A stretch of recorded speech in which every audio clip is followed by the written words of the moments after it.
Hey, happy Friday, everybody. Joe Murray just sitting here, wrapping up your week on a Friday. It's Friday. I'm actually excited. I worked this week. I worked hard. Yeah. Doing podcasts and working on a radio station. It was hard this week. I've been doing nothing. I've been sitting in my sweatpants for about 3.5 weeks. I get up on like a early morning on a Saturday and a Thursday. That's it for me. I've been working my ass off. It's actually funny saying that, and it feels good. By the way, March was the slowest goddamn month we've had in years. Like, March must have lasted at least 50 days. April, shit's over already. It is over already. Anyways, we are wrapping up the NFL draft week, and what a week it is, and we're going to finish it off today as well with Dr. Football. But damn, what a week we had. Like, the guests that we had all week, we had 3-time Super Bowl champion Ted Johnson. We had Super Bowl champion Mike Flynn. So there's 4 Super Bowls right there with those two guys. Mike Lockhart, he's from 98.5 The Sports Hub and the Fantasy Football Show and Fantasy Buzz. Bob Sosi, I think, is called 4 Super Bowls.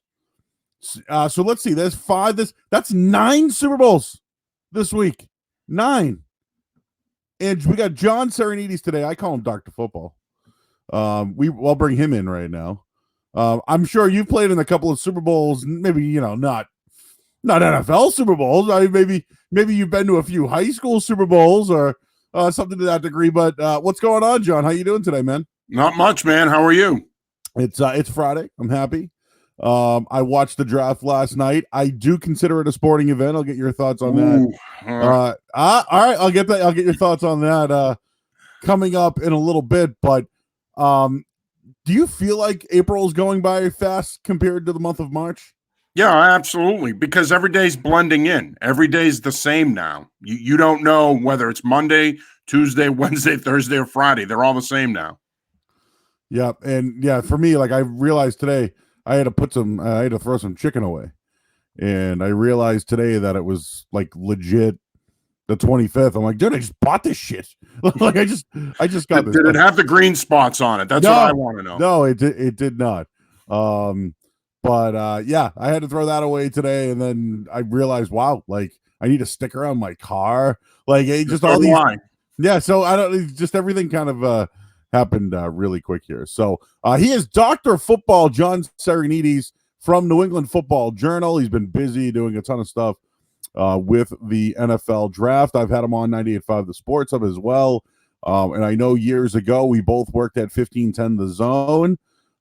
So John, we'll get into the fun stuff here, but so I was working at 1510, and for people who don't realize it, like there was an article recently by Chad Finn about 1510, the people that were there and the people who came and went. And I wouldn't say it was a competitor to WEEI at the time. They tried to be. But if you went to that facility, the one in Burlington was outstanding.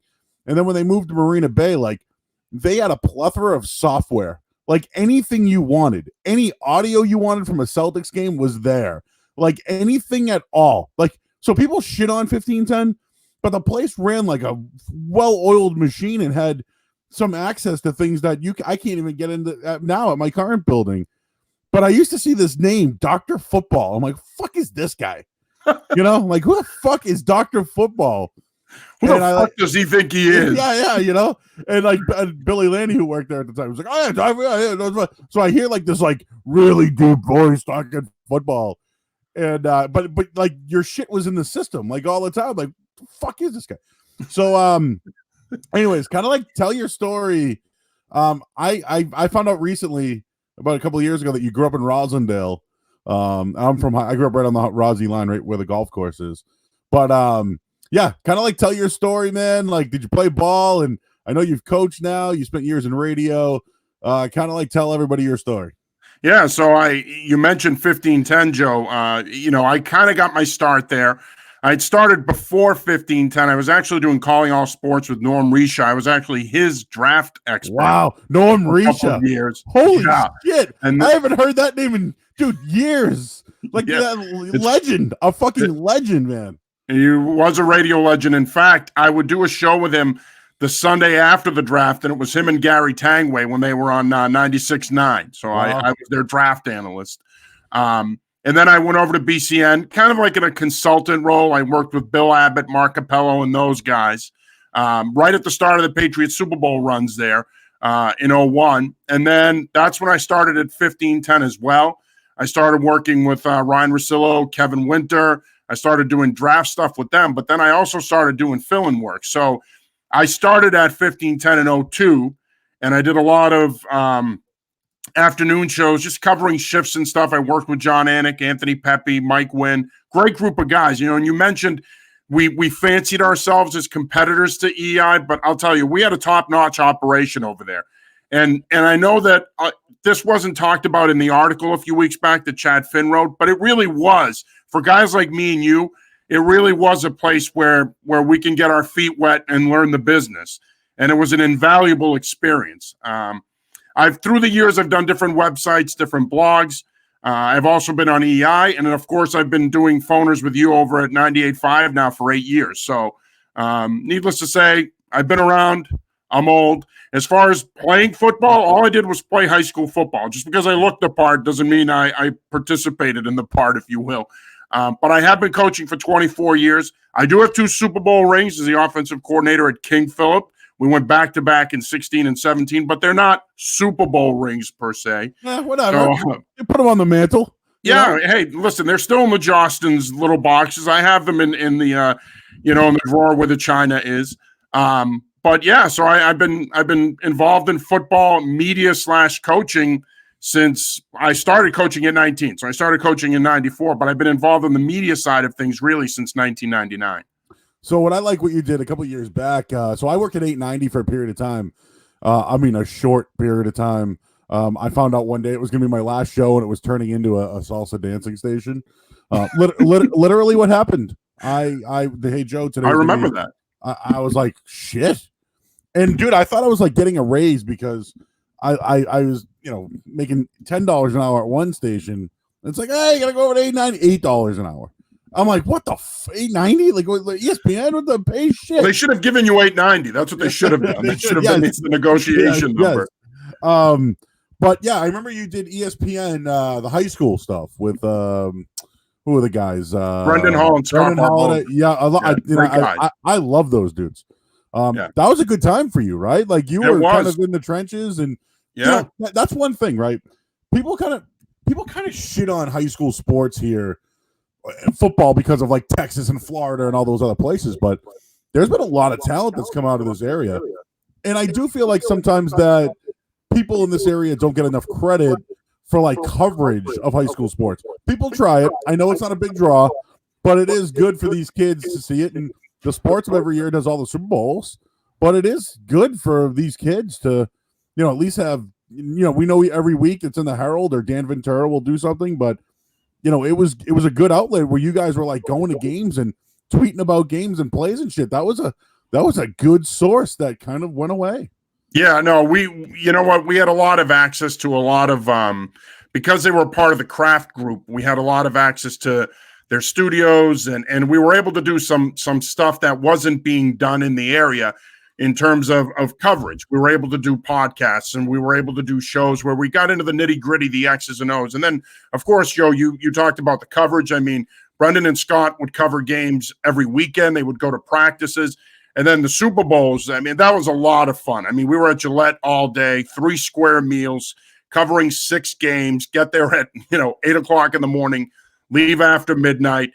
We had a great crew. Greg Story, who was behind the camera, tremendous human being, tremendous, with the camera work and the editing and getting everything put together. So we had a grade A staff over there, and we had a lot of fun. And look, you talk about the fact that Massachusetts high school football is not Texas, Florida, California. Well, it might not be, but we're pumping out a lot of Division I recruits the last 5 years. I mean, when you look at it, the last 5 years, we've had probably close to 20 D1 recruits come out of Massachusetts. Look at Michigan. Michigan has made Massachusetts a priority state now. They're getting commitments left and right here. So and I think that's because of Don Brown, right? I mean, guy has local ties. What, the big tight end, right?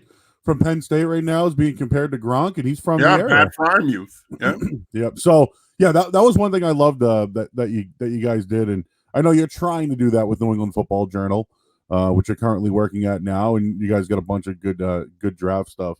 But yeah, like that's why like one day I was like, oh shit, I'd like to get John on, and you know how it works in this business, dude. Like if you didn't cover a team or you don't work for a team, you don't cover a team or you don't work at like a Channel 5 or it's kind of like who takes you serious, and that's kind of what happened with me. Right. When I first started, I was just some punk kid from Hyde Park with a bad Boston accent who was a varsity athlete who probably could have played in college. I was like probably like I was, dude. Freshman year, I was 6 feet 286.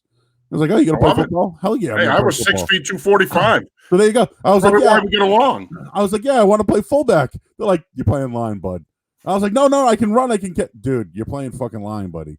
And I was like, no, I can really run. I can catch. It's like, yeah, that's good. Now you get your ass on the line. Listen, man, I've dealt with my fair share of Joe Murrays. When I was a head football coach at Norwood, every other kid wanted to play fullback. I couldn't understand it. I'm like, listen, I hate to tell you, but if you want to get on the field, take 3 steps forward. And that's how you're getting on the field. Yeah, literally, yeah. And, it took a while because, just whatever. But it is kind of funny, though, like your path, because for me, like I worked in the automotive business and I was driving cars. Like that's what I did. I drove cars. And I was listening to sports radio, and I was a big fan of that big show approach. I got, and obviously Glenn Ordway was covering the Celtics for years. He was the program director for a period of time. And that dude, they had a lineup every day of, let's get this guy from the Globe, and let's get this guy, and then like you get Buckley and Mass for baseball, and like you had your sidekick, and every day it was just like somebody different on a lineup. The rotating guests. Yeah. I loved that format. Like I thought that format was great. So when I started, I'm like, shit, I don't know if I can do this on my own per se. Like I could talk to myself. It's just not good, right? You could do it. Like we can all do it. It's just who wants to listen to that? Yeah, I talk to myself when I'm not on the air. You know what I mean? But after a while, I'm like, I like this guy, or I have a good relationship with this guy. And then when I got to the sports hub one day, I was like, I'd love to get John on here. Like how can I get him involved? I know you were doing writing, and I'm like, you know what? Fuck it, let's do it. You're a good guest. I hope, at some point, like you can be like considered this guy that's been involved in high school football, coached, about these college kids as well, but your shit when it comes to the NFL as well. And all sports, like you shouldn't just be cornered in, as a guy who just knows all sports. But I do hope that happens for you at some point. But I have to ask, I appreciate that, brother. Where did Dr. Football come from? Dr. Football was a 15-10 thing. I kind of toyed around with it. I had actually had a website called drfootball.com. Okay. And the guys at 1510, for whatever reason, were like, hey, man, I remember Anthony Pepe, especially, he would just constantly call me Dr. Football. And to his credit, and John Anik and even Rosillo, they were like, hey, it's gimmicky, but it can stick. Go with it. And so I kind of waffled back and forth as to whether or not I wanted to be known as Dr. Football, because I'm like, it is kind of stupid in some ways, but it's catchy. And so I've been Dr. Football ever since. And I did a show with him last night on SB Nation Radio, and he brings me in as Dr. Football. So you got to go with it. And then you call me Dr. Football, so I'm Dr. Football. Well, the thing is, like, so for instance, I'm adopted as a bankroll boy. I didn't claim myself as bankroll. You know what I mean? Like, if people are going to call you that, you just got to fucking go with it. And you do. Yeah. That's just how it works. Cool. Yep. Dr. Football. That's how and it's funny because I've been trying to get away from it. And who's been pushing me to embrace it more is Sarge. Sarge is like, no, embrace it, man. Embrace it, make it your thing, brand it, and he's right. Look what he's done, right? Yeah. I mean, whether it's hey, give me the salute, or you'll hear Sarge sucks here and there, but it's all in good fun. And right. But you do have to embrace it. Like, I was Jeopardy Joe for years, and then like finally Jeopardy I'm like, yes. They don't call me that much anymore. Because when I did shows, I used to be like, so I would do my takes in the form of a question. Hey, So what do you think about Jordan Love going to the Green Bay Packers? Well, here's what I think. You know what I mean? And it just one day, it just that's just how it happens. And sometimes you got to roll with it. We got John Sarianides here from Dr. Football. We'll get into some fun stuff here, John. But so I asked the question right off the bat: is the NFL draft a sporting event? And I was on with Beetle and Hardy the last 2 days, 3 days, whatever. They shit all over me. They shit all over the draft. Oh, wait until a lineman is drafted at 4 overall. Oh, right? And like during the draft, they take a lineman. You know what I mean? I'm like, oh shit, here comes Hardy. Like, there we go.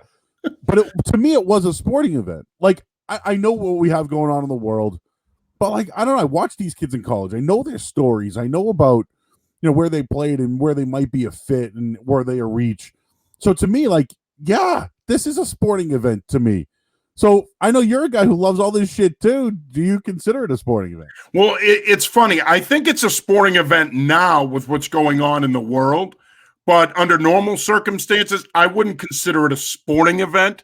But it is a spectacle, and it is must-watch television. And you can make the case that now it's up there with major American sports events that are larger than life that you have to watch, even if you're not into college football and even if you don't know these players and their backstory. So I don't know if I'd consider it a sporting event a la the Super Bowl or the Kentucky Derby or the Masters, but it's definitely a spectacle along those lines. Yeah, I don't know. For me, if I can bet on it, dude, if I can bet on it. That's the impetus of all of this. So I guess it is, right? And that's another thing, dude. Like, sometimes you got to find a way in, dude. Like, for me, one day I was like, oh, wow, I talk gambling. No one else does.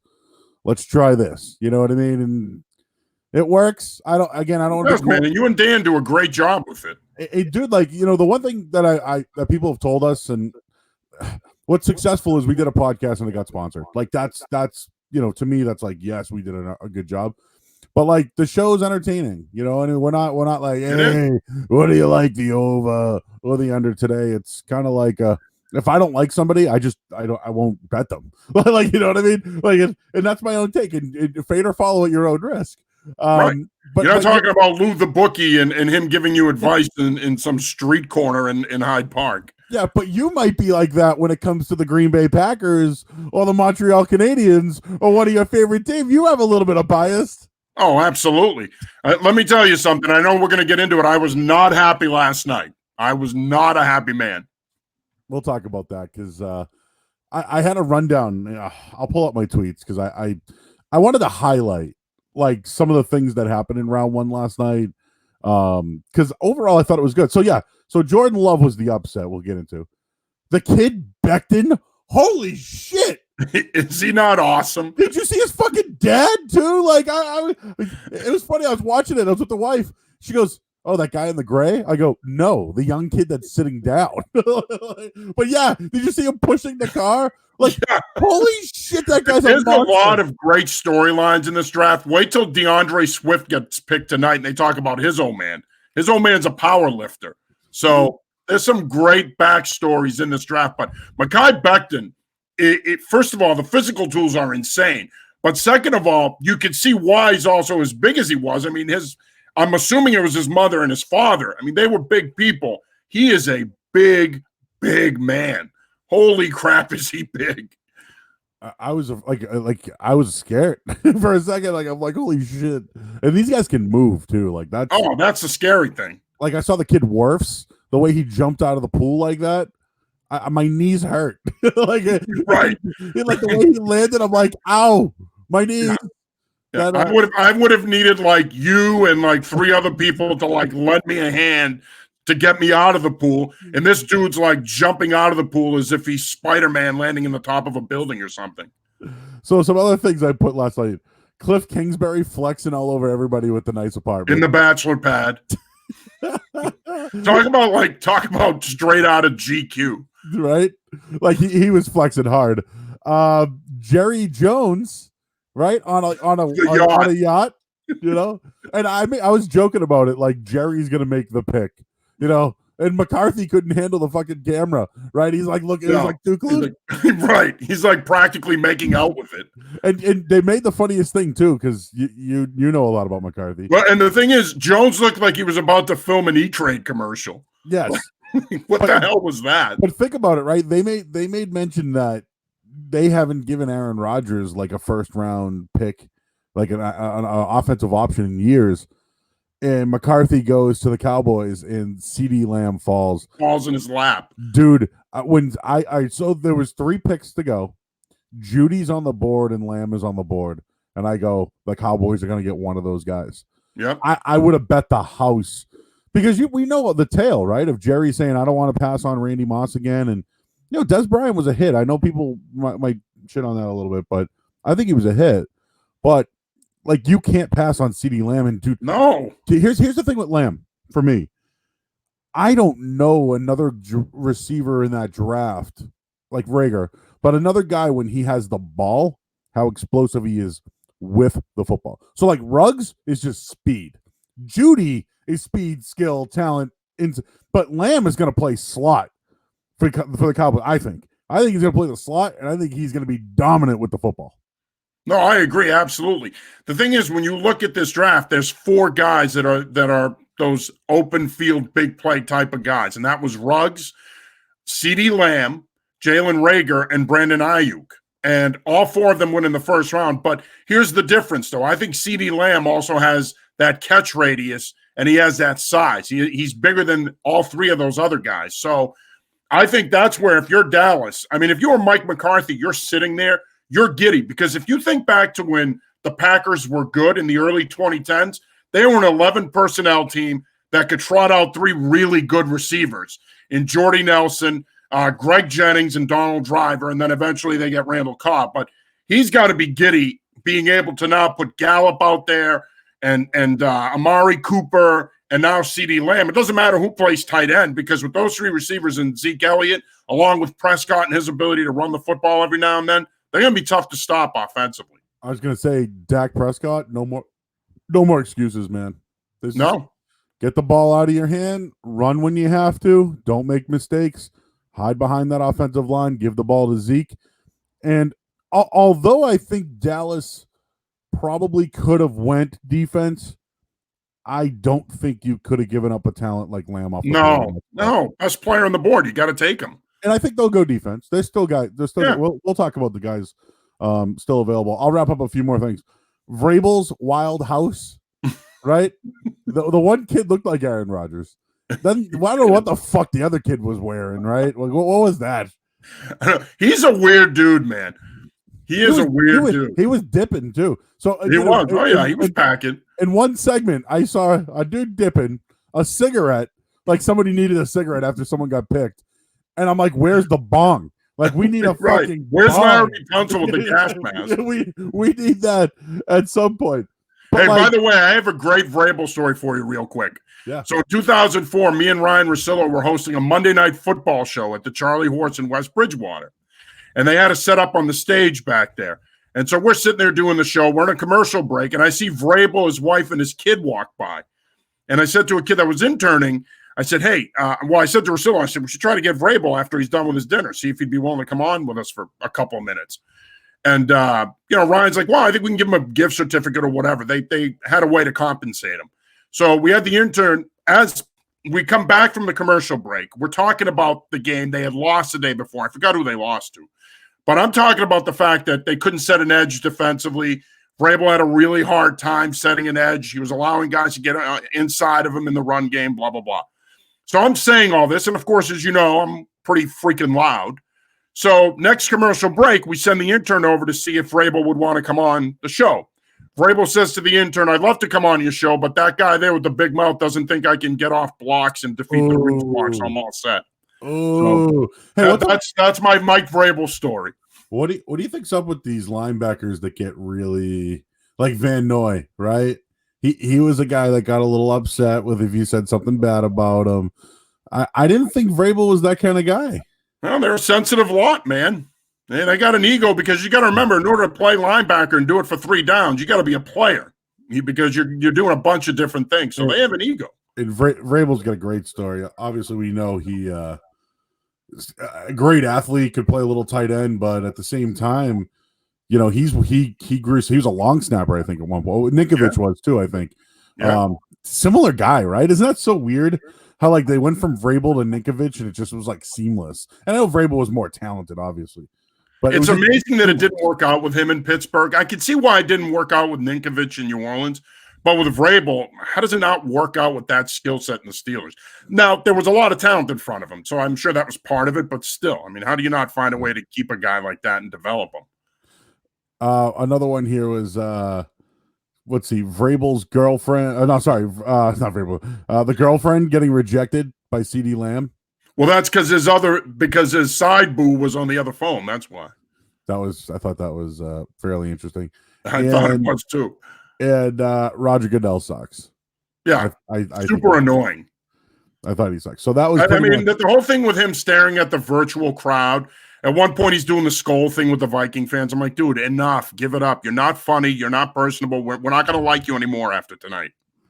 Yeah. So that was like kind of did any other round one takeaways for you? And I guess we should just get into the Aaron Rodgers drafting Jordan Love there. I'm sorry. I don't like that move on the outside looking in. I get it. They drafted Aaron Rodgers and the Brett Favre in the same time and whatever. Don't feed me that shit. That team was in the AFC Championship game and needs help. You need to surround people with Aaron Rodgers. The guy mouths off already as it is. So you're gonna fucking what are you trying to motivate the guy? And I know they're kind of hamstrung because his salary cap number is so high that like I don't know if a team like the Patriots ever wanted him. They can't get him because they don't have the salary. Maybe next year, but whatever. All I'm saying is like if you're trying to motivate the guy, maybe that's what they're trying to do. But you were just like in the NFC Championship game. I don't get it at all. I don't get it because to your point, Joe, they played in the NFC Championship game. They had clearly defined needs that they could have addressed with that pick, whether it be a wide receiver, a defensive tackle, an outside linebacker. There were enough players there that could fill one of those needs. And I know Louis Riddick talked about this last night on ESPN. Oh, well, talent evaluators and GMs, when there's a quarterback there and he falls in your lap in the bottom of the first round, it's kind of one of those things where you have to take him. No, you don't have to take him because Aaron Rodgers is 36. And if you're ever going to get him into a position where he can lead you to another Super Bowl, you got to put pieces around him. Jordan Love standing next to him, popping big league chew and holding a clipboard isn't going to help you beat San Francisco or whoever else is in contention in the NFC. So it was a mind-numbing move to me. I didn't get it. Packer fans are not happy about it. Those that are drinking the Kool-Aid are going to say, yeah, but now this puts us in a position where we can have three great quarterbacks in a row. You don't know what Jordan Love's going to be. You can't say he's going to be a great quarterback. I mean, he's got to sit for 2 years if you want him to fully develop and match that skill set. So to me, it was a mind-boggling pick. And then what makes it worse, and this is what's probably going to piss Rodgers off, they traded up to get him. It's not like they sat at 30 and he fell to them. They gave up a pick to move up and get him. So it's going to be interesting to see how all of this plays out, especially because the same agency represents both Rodgers and Love. Similar to maybe Jimmy Garoppolo and Tom Brady as well. Yeah. Right? I mean, same agent there. And that's going to be interesting because LaFleur, remember the McCarthy, clearly there was issues. LaFleur, they both kind of ran their mouths a little bit last year, but they were successful. They won 13 games. Right, and they buddied up at the end of the year, but you can tell at the beginning of the season there was some tension there. Rodgers is a difficult guy to get along with. It's not an easy dude to get along with, and his own teammates would acknowledge that. And that might be part of the reason why they didn't take a receiver in the first round, because he has a little bit of Brady in him. It might be a Northern California thing, but you know what? I don't like throwing at young guys, and that's probably why the young guys on their roster haven't developed, because he doesn't trust them enough. Yeah, like Sternberger got hurt but came on. I hope he's a guy that can kind of I actually really liked him at Texas A&M. Hopefully he can come along a little bit. Yeah, me too. The Green Bay Packer Hour with Joe Murray. Yeah, I know. Dude, I bet on every game. I watch every game. I love sports, dude. I have to look into these teams if I'm going to put money on them. Like I got to know. Got to do your homework. I got to. Yeah, like it was funny. I was watching Peyton's place, and I saw them both golfing, and I could tell that Brady drove the ball a little further than Peyton Manning. And I know we got this big golf event coming up, so maybe that drive helps, fill out a little bit. And I already saw the betting line is favoring Tiger and Peyton. So, just I knew there was an angle here. Any edge I can get, I got to go with it here. People can chat into the broadcast today. You can chat right in, whether on Facebook or on Twitter, Periscope. Here's one right. Oh, actually, I'll go to our buddy Baltazar right off the bat. You're not loud, John. Yeah, I know. You got a good mic. My mic sucks. Coach player conflict continues in Green Bay. Rodgers to the Pats. So that's a couple from him. And Baltazar is the man on Facebook, by the way. I love his little live at 9:45. It's good stuff, man. Does great weddings too, if anybody needs them. Can you guys talk about from Eason and Hurts? Who does go first, John? It's a great question. I mean, when you size them up talent-wise, Jacob Eason's the best of those three, but I think Jalen Hurts is going to go first. I really do, because there's a contingent of teams in the NFL that really like him and are going to be willing to take a chance on him in the second round.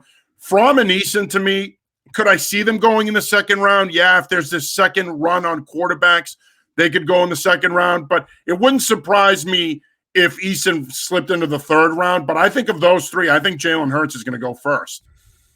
Upside for me, it's probably Eason. I agree.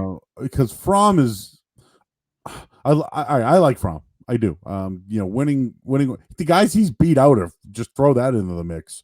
Number one Eason's overall. One of them. Yeah, exactly. So Fromm is battle tested. Hurts can continue to get better. I mean, I think height's a thing for him.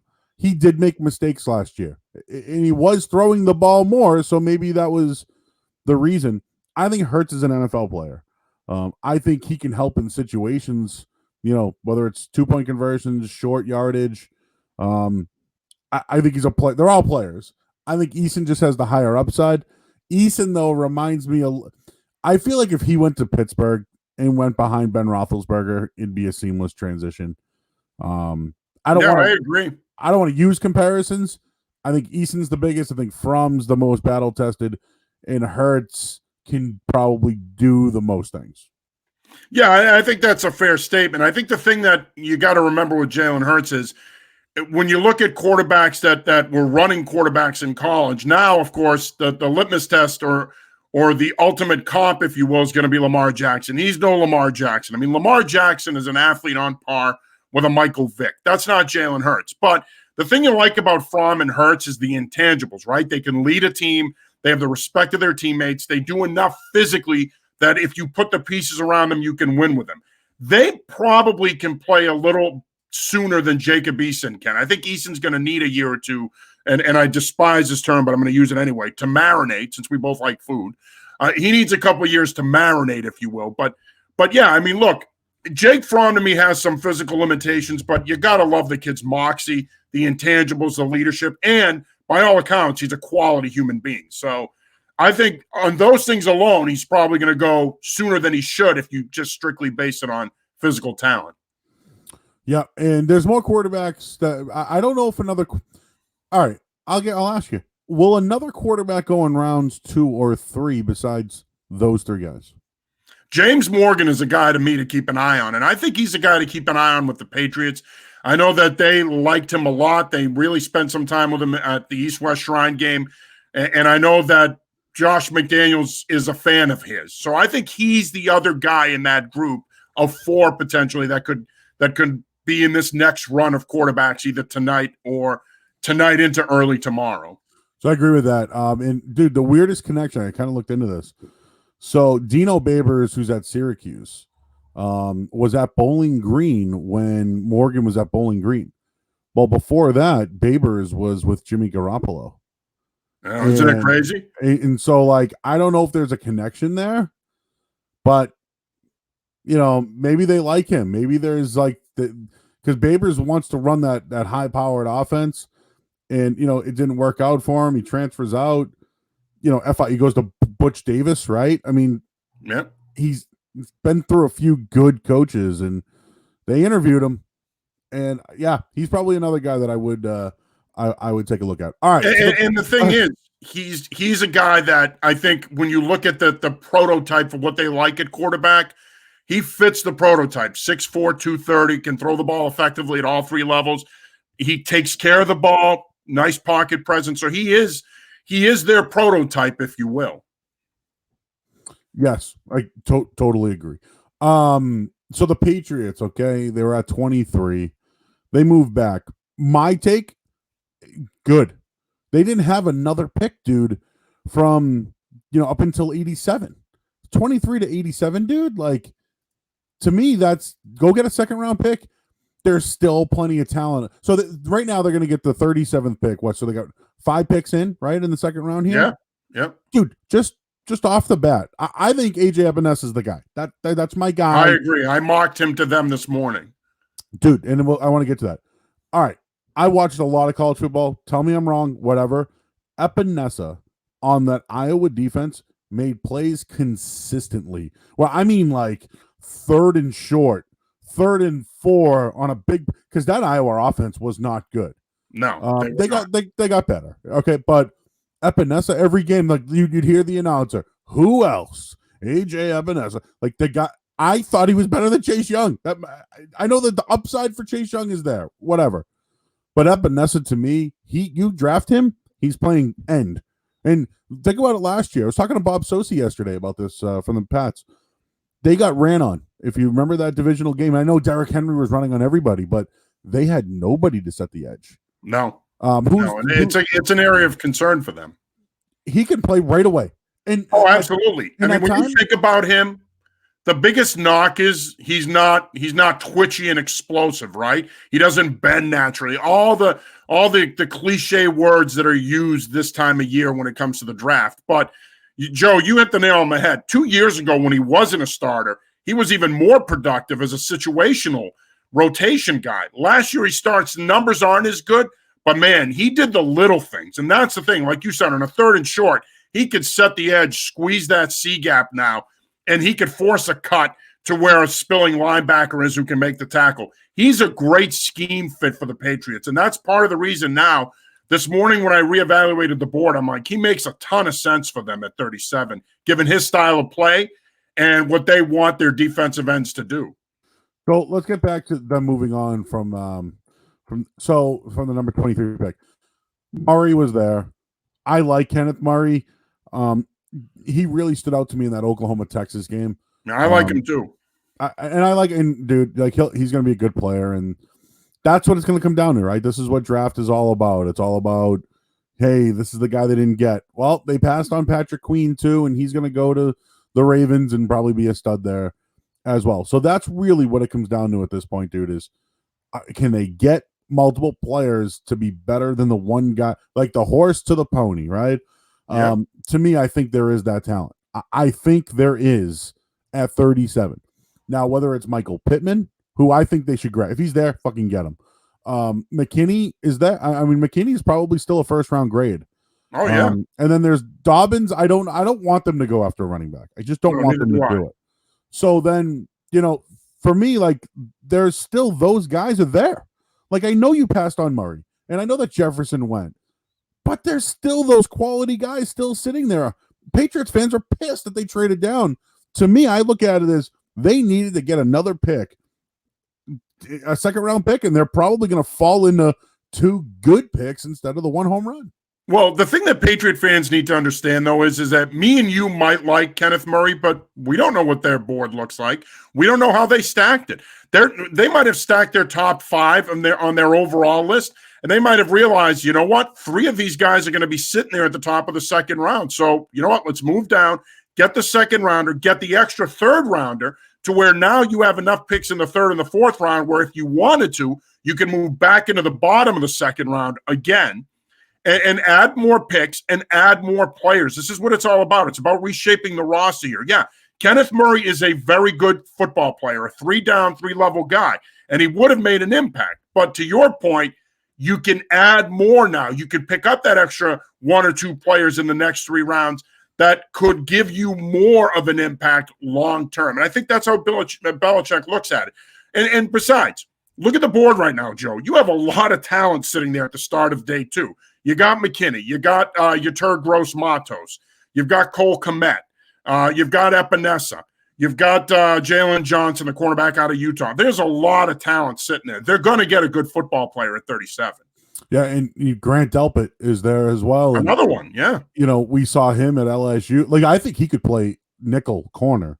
And I know they have Jonathan Jones right now, but hey, if they needed another corner, like, want to develop, a safety, he might be your guy. But, to me, McKinney, Epinesa, Matos, Delpit, I think those guys have first round grades. Absolutely. So, to me, they're going to get a player there. And who knows, dude? They could be like, oh, let's trade up and get the guy we want with the first pick. Like, they have the ability to move up. They do. And one thing you got to remember with the draft, and I think a lot of people struggle with this, is that beauty is in the eye of the beholder. I've been saying that for 21 years since I've been covering this thing, okay?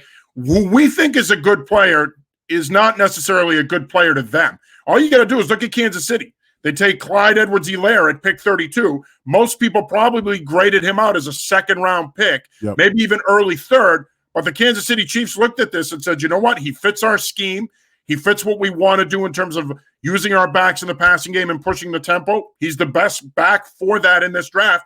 Go get him. So just because we like Kenneth Murray doesn't mean that he does. Maybe he wasn't as high on their board, and they ultimately decided to pass. I'm just pissed because I mocked Kenneth Murray to them at 23, and he goes at 23, except he goes to the Chargers. That's the only reason I was slightly agitated last night. But I agree with you. It was a good move to trade down. I mean, you're the doctor, right? That's what you graded it? I don't really have a degree. I'm just a doctor by name. Just like you're a bankroll boy by name, I'm a doctor by name. There's no substance there, Joe. You graded it well. I'll give it that to you.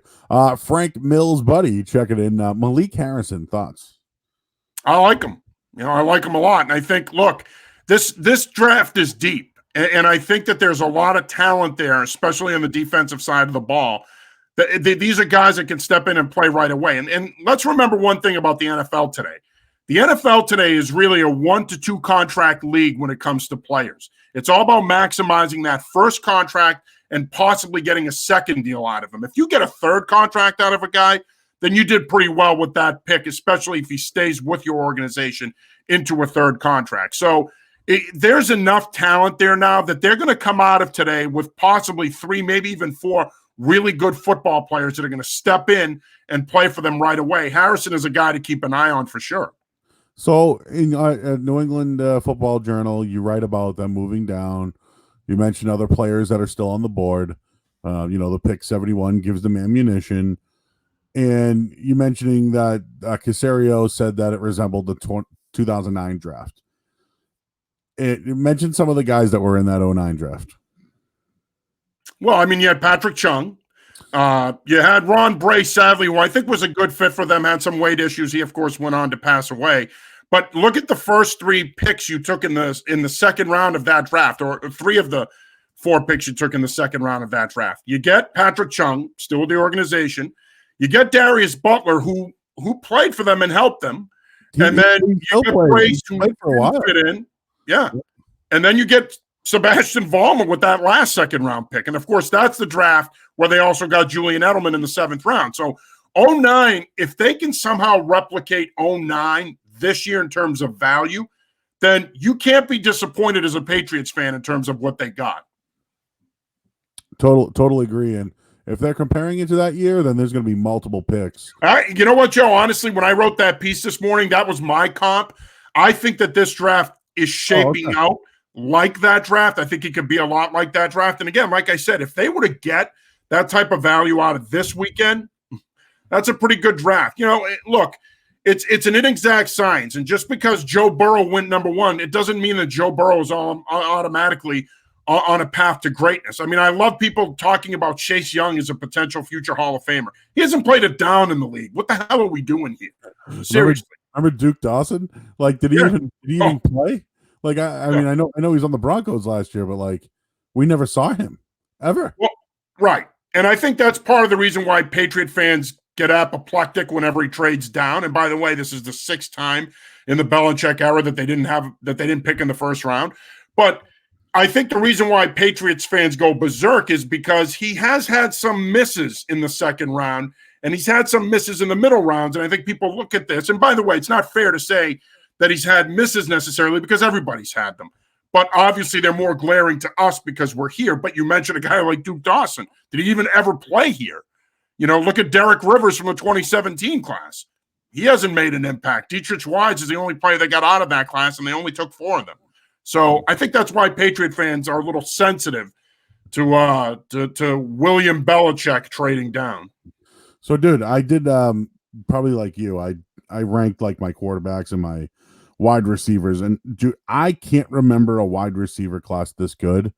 I had 60 guys ranked, like up until 7th round. So this is what I have left over. I'll kind of kick it around with you. So I had Judy 1. I thought he was the best. I had CeeDee Lamb 2, Ruggs 3. I had Denzel Mims 4, who hasn't been drafted yet. I have Jefferson and then T. Higgins, Laviska Shenault, Ayuk, who already went, Pittman, Chase Claypool, Hamler, Ragar. I had him down there because I thought he'd be like a 2nd, 3rd round pick. Nope. And then kid from Wisconsin, Quintus Cephas. Yeah. Cephas, yep. Cephas, sorry. KJ Hill. And then I love Lynn Bowden Jr., but I think he'll be like a mid-round pick. And then there's like Van Jefferson and the Gandy Golden kid. That's just 25 guys that I had on a list right there.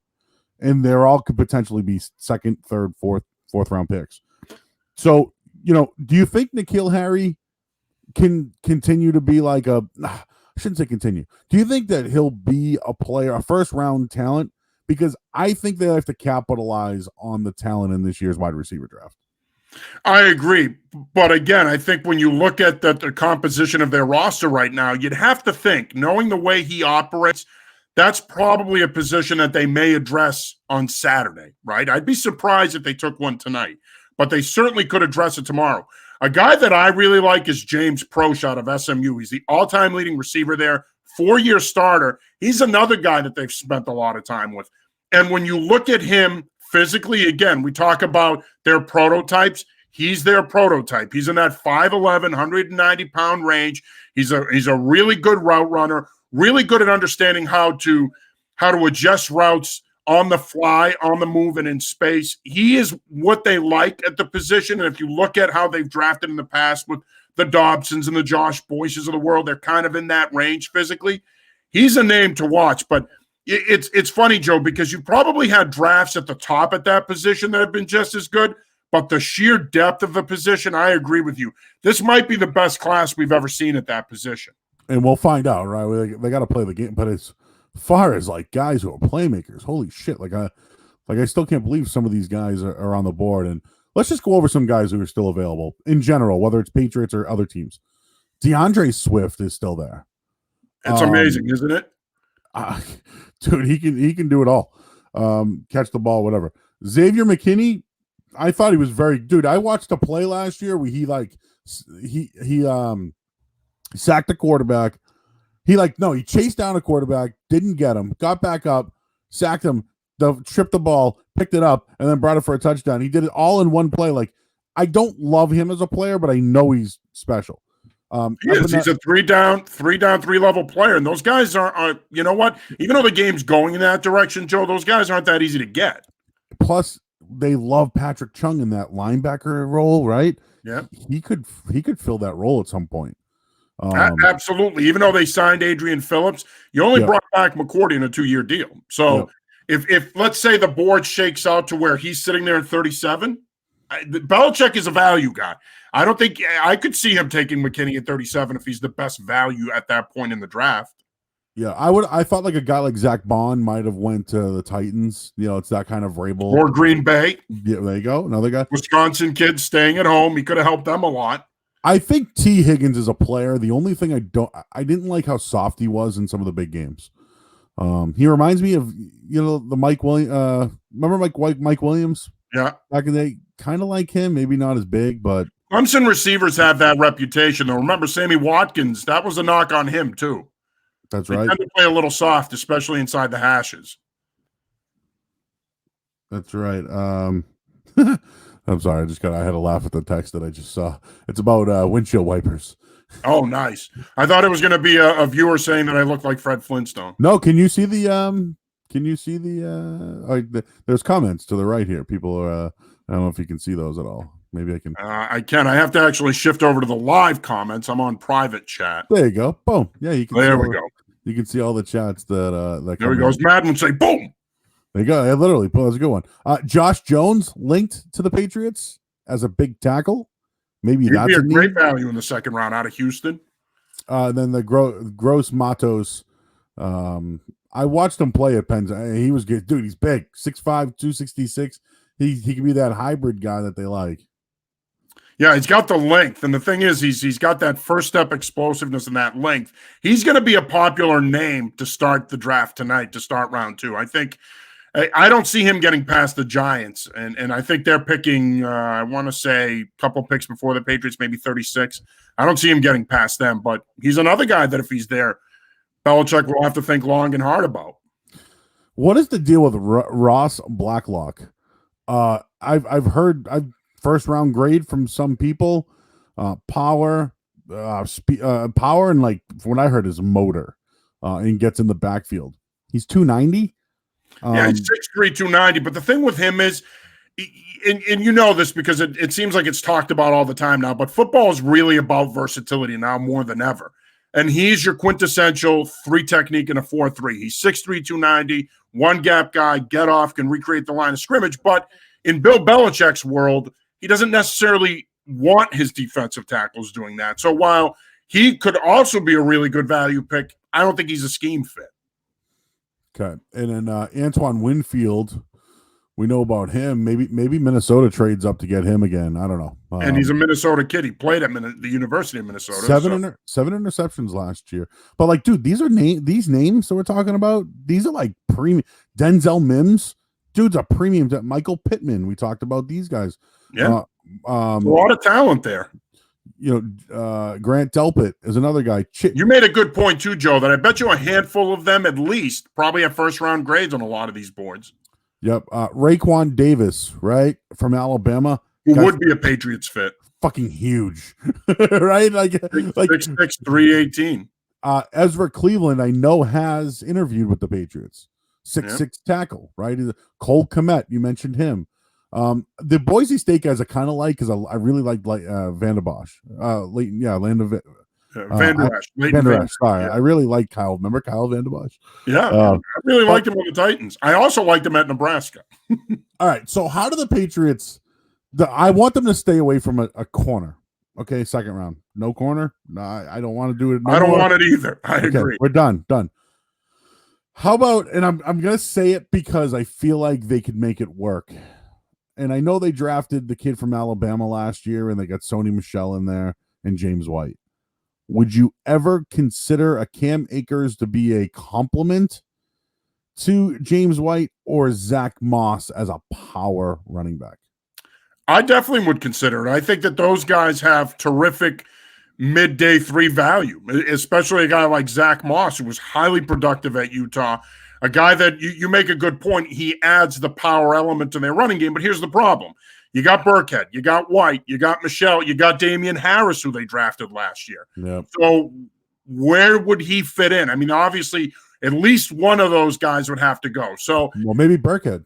He's out. Yeah. And he's what, about $3 million now? Yeah. He's going to count $3 million towards their cap number next year. You would think would be the odd man out, but I wouldn't be opposed to taking it back. I just think now it's going to get crowded, and you're going to have to make a decision on one of those other guys to free up playing time. And there's other positions that need addressing, and one of them is tight end. I think Cole Kmet could be a guy, and I think Hunter Bryant could be a guy. Besides that, I don't think anyone they draft is going to be a plug-and-play starting tight end on this team. I think the 3 names, and you hit the nail on 2 of them, but I think Kmet, I think Hunter Bryant is a possibility, but I also think Harrison Bryant from FAU, Mackey Award winner, could also be a possibility. He's 6'5", 245. I think those 3, maybe an Adam Trotman, although not right away. But I think if you wanted to throw him in the mix, go ahead. But beyond those 4, I don't think that you would get a starting tight end out of this group, even though people around here would be gushing if they drafted Thaddeus Moss, because somehow they're going to think, well, genetically, he's got to be his father. He's not. Well, I do think he's good. He needs to work. He reminds me of Wiggy. I'm not gonna lie to you. He really does remind me of Jermaine Wiggins too. The way he plays, he really does. And I don't know if that, maybe there's upside there. What about Hopkins from Purdue, the tight end, Bryson Hopkins? Everything I've heard about the guy is that he's a really good blocker, and I feel like the Patriots like those kind of guys. They do. I mean, he's 6'4", 245, and the thing with him is I would categorize him as a move tight end. The reason why I like Cole Kmet so much in this draft, and by the way, I don't think this draft is terrible at the position. I think that people have overstated that. There's talent there. This just isn't a first-round talent. And it doesn't matter at that position anyway, Joe, because look how many tight ends there are in the league that are elite top 5 at their position that weren't first-round picks. The Travis Kelce's, the Rob Gronkowski's, right? The Waller out in Las Vegas. Like, you don't have to get a tight end in the first round to get an elite player. The only thing I would say is Kmet is the only guy in this class right now that, in my opinion, can be an inline and an out-of-line tight end that you can move around. The rest of these guys, I'm not sure how much they'd give you inline. They might be better off being move tight ends or guys that you detach from a formation and use them as receivers, if you will. All right, couple of chats coming in. Benny, will the Pats look to get younger, take advantage of wide receiver? We kind of got into that. What do you think they do with Sanu when that's $6 million? I think he sticks around. I mean, they committed a second-round pick to acquiring him last year. I'd be shocked if they moved on from him. I think that one of the things that they're going to emphasize, and this is why I still don't see them moving somebody like an Edelman this weekend, they're going to want to surround Stidham, assuming he's the guy, with veteran receivers that understand the offense and can help him grow. I think they're going to hold on to Sanu, but I could certainly see them taking a receiver in this draft because after next year, Sanu comes off the books. Eventually, Edelman comes off the books. Why not take someone that fits your system that you can develop now and get 4 years out of potentially? I consider this more like, remember when they drafted Dobson and Boyce? Yeah. That's how I'm looking at it, as like, all right, they're going to grab this second, third roundish, potential guy, and then in the fourth round, they're going to get another guy, fifth, something like that. They hit on late receivers too. So, the ones that stand out to me are David Givens and Julian Edelman, like late. Everybody else, they just haven't been able to work with Brady because he didn't want to fucking throw the ball to them, as he said. And you're right, Joe. You made a great point there because I think a lot of people judge them at that position on Chad Jackson and Dobson and Boyce, but they have hit on some receivers. And again, this is a deep enough draft that you can take a guy like John Hightower tomorrow who can also help you in the return game. So they can get a good player at that position that can help them down the road. I don't think they'd have to cut Sanu or move on from him in order to fit another guy in. And there's no guarantee Jacoby Myers makes this roster because I think there are more talented receivers in this draft than him. This fellow here, Hassan Reddick, Ryan Anderson, Adam Shaheen, and Billy Price. All guys that have gone in drafts past. That's all I can tell you. I think he's talking about 4 vets who are picked high. Okay, great. The Goodfellas. Yep, I got to see if you look in the background here. I love it. My favorite movie of all time. I have more back here too. I could do a tour, but I'm not going to. I love Lord Murray's Cup. Wrestling comfortably. There it is, Lord Murray's Cup. I got the Traveling Wilburys in the background. I got the Adam Vinatieri kick right here. You were sitting there, correct? That's right. Right. See where the what is it? The goalpost, right? You're pointing right at it. I'm right above it, like right there. And then to right here, I got a Larry Bird red autographed. So not by Red though. I don't think we can make that happen. It's quality man cave. By the way, my background game sucked. I'm not on par with Sarge with the belts. It's slightly better than Silver. I mean, I was a little disappointed. I know he went the DIY route in redoing his basement, but I mean, I was hoping that there'd be a poster of Macho Man jumping off the rope, ready to elbow somebody or something. I mean, I've got my hat collection. I'm a big hat guy. I got over 100 lids. I got my Green Bay Packers share right there on the wall. It's framed. I am a shareholder. I've got my map of the ballparks because me and my wife do the ballparks. But other than that, I'm lame-o city. So I might change these up because – so you see how I have this over here? So this side of where I am is like my studio side. Then to the left of me is like a laundry room and shit. To the right of me, though, is a whole man cave. Like when I tell you man cave, like sectional couch, fat guy chair, awesome. Table, nice TV. And then there's literally like Nirvana pictures, Shawshank Redemption, I mentioned the Goodfellas. I got Dr. Dre, Fleetwood Mac, Pink Floyd, Led Zeppelin, Rolling Stones. What else? Red Hot Chili Peppers.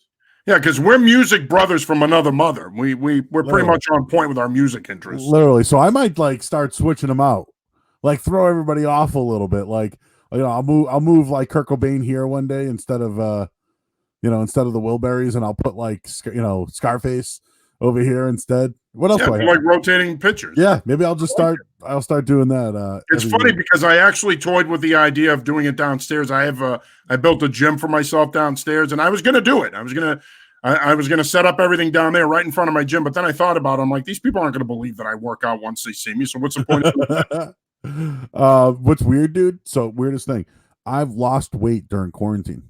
That is weird because I haven't. So I think I know what it is. I became a coffee drinker within the last year and a half. I never drank coffee in my life. I never smoked a cigarette in my life. I always like related cigarette. I've smoked a ton of weed, but I never smoked like a cigarette. I always related cigarettes to coffee for some reason when I was a kid. And but one day I had like an iced coffee and I was like, holy shit. I was like, this is some good stuff, isn't it? You know, and then like all of a sudden, I work, sometimes I'd work in the morning and then until midnight. So I needed that buzz, you know what I mean? And I can't do energy drinks anymore because I don't want to like die. So they take their toll on your heart. Oh, dude. Yeah. So but yeah, one day I just started drinking coffee, and like every day now it's like, yep, French vanilla, give me the big guy, I go cream, no sugar anymore. So I was doing that every morning, sometimes twice a day, dude, with like a blueberry muffin. So think about that. For like almost a year, I did that every day. French vanilla coffee and a blueberry muffin. Yeah, that'll do it to you. Every day, dude. Like sometimes twice a day. I haven't done it so it's been almost 40 days since I've had a coffee and a blueberry muffin. So you've had almost like a religious fast in a way. Yeah, and here's the deal. I don't think I'm going to go back. Which is awesome. Yeah, like awesome. I mean, the thing is, right? All right, and there are I'm making don't take light of this, but there are some large men that have, or large people who just have difficulty losing weight. Yes. We might be in that category, my friend. So I don't think I am. I think it's more, dude, I've been a large human my whole life. There's nothing I can do about it. Oh, I can relate. Like there's no, I have a size 15 shoe. I have a size 8. I have a size 8 head. That shit. As do I. No shit. That shit ain't shrinking. You know what I mean? Like if I can fit into a XXX, I'm like, yeah. It's a source of pride, isn't it? Yeah, it's like, yeah. And then the other funny thing is like, you ever see another guy, like you ever see another fat guy, and it's like he's wearing a shirt that you own. You know what I mean? It's like, oh, dude, I got that same shirt too, man. DXL, buddy. The same shirt. It's at the bottom of my drawer now. Exactly. But like, I'll get in it someday. But for me though, it's always been about like I just never had the time, dude. 2 jobs, 3 jobs. Like now it's like I'm eating a good breakfast and I'm having a lunch and a snack. And like the snacks I have in the house are like those fucking Nutri-Grain bars, you know, like the strawberry or apple or whatever. So like I don't know. They're old people snacks. Yeah. So like now, like it's like my pants fit. I've done all the laundry in my house, and I'm like, shit, I still have this shirt, and I put it on. It fits. Like I have to ask though, how much of it? And I'm going to give you the credit, but I have to ask this: how much of it is you, and how much of it is the missus? Is Nikki the one? No, it's me. It's me. And now, don't get me wrong. She does most of the cooking. Okay, so I like for instance, she's introduced me to Bonza. You know what that is? I've heard of it, but I'm not. Okay, all right. So I love pasta. I fucking love pasta. Love pasta.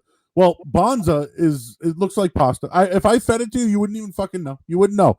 It's essentially chickpeas, right? Oh, yeah. My wife bought that a couple of weeks ago from Market Basket. You wouldn't even know, dude, right? If you make tacos with this shit, just keep putting the taco seasoning on it. You won't even know. You'll just be eating the shit. Like, instead of getting real beef, get the turkey beef, you know? Or I love ground turkey. You won't even know. And that's the one thing. Like, when you eat a lot, like I eat fast. So once I eat this shit, like that cauliflower pizza, I don't even fucking know it's cauliflower pizza. I already ate it. So it's like after I'm told, hey, you know that was that healthy shit? I'm like, whoa. So I have been turned on to that. It, don't you? I do. So yeah, it's like I'm wearing a shirt today, dude. That like I put it on today, and I'm like, oh geez, I don't know. and I put it on and it fit, and I'm like, dude, it's working, man. Why do you think I went with the black sweatshirt, man? The all-American color when you're trying to look slim. All right, that was a tangent. All right, so Tommy's checking in. The Pats, he's reading the Pats are interested in Jake Fromm. You know what? I wouldn't doubt it at all, because again, I think he checks off a lot of the boxes that they value, the intangibles, the leadership, the IQ, the ability to manage an offense. He's got enough arm strength where he can be effective in the short and the intermediate game, and he can throw the deep ball in plus territory. So it would not surprise me if they picked him. But I do think that there's some truth to these James Morgan rumors that are out there. I do think they like him. It'll be a matter of how the board plays out and who's where and whether or not they deem that a value pick. Can I throw a guy out at you? Go for it. Cole McDonald of Hawaii. I knew it was going to be someone like him. Is it the hair? Is it the fact that he had dreads all last season? That immaculate tan? The wife's Hawaiian. So, and dude, that helped, right? Yeah, it helped. Okay, listen to me. There were times, dude, the degenerate special, midnight. I love those games. Are you kidding me? I don't even gamble, and I love those games. Yeah, and let me know if you have a cutoff time. Let me know. I'll let you go because I ain't doing shit. So, but Cole McDonald of Hawaii. Yes, he's got the dreads. Right? He's got a fucking arm. He's not afraid to throw at all. Funky delivery, though. He does have plus arm strength, but funky delivery.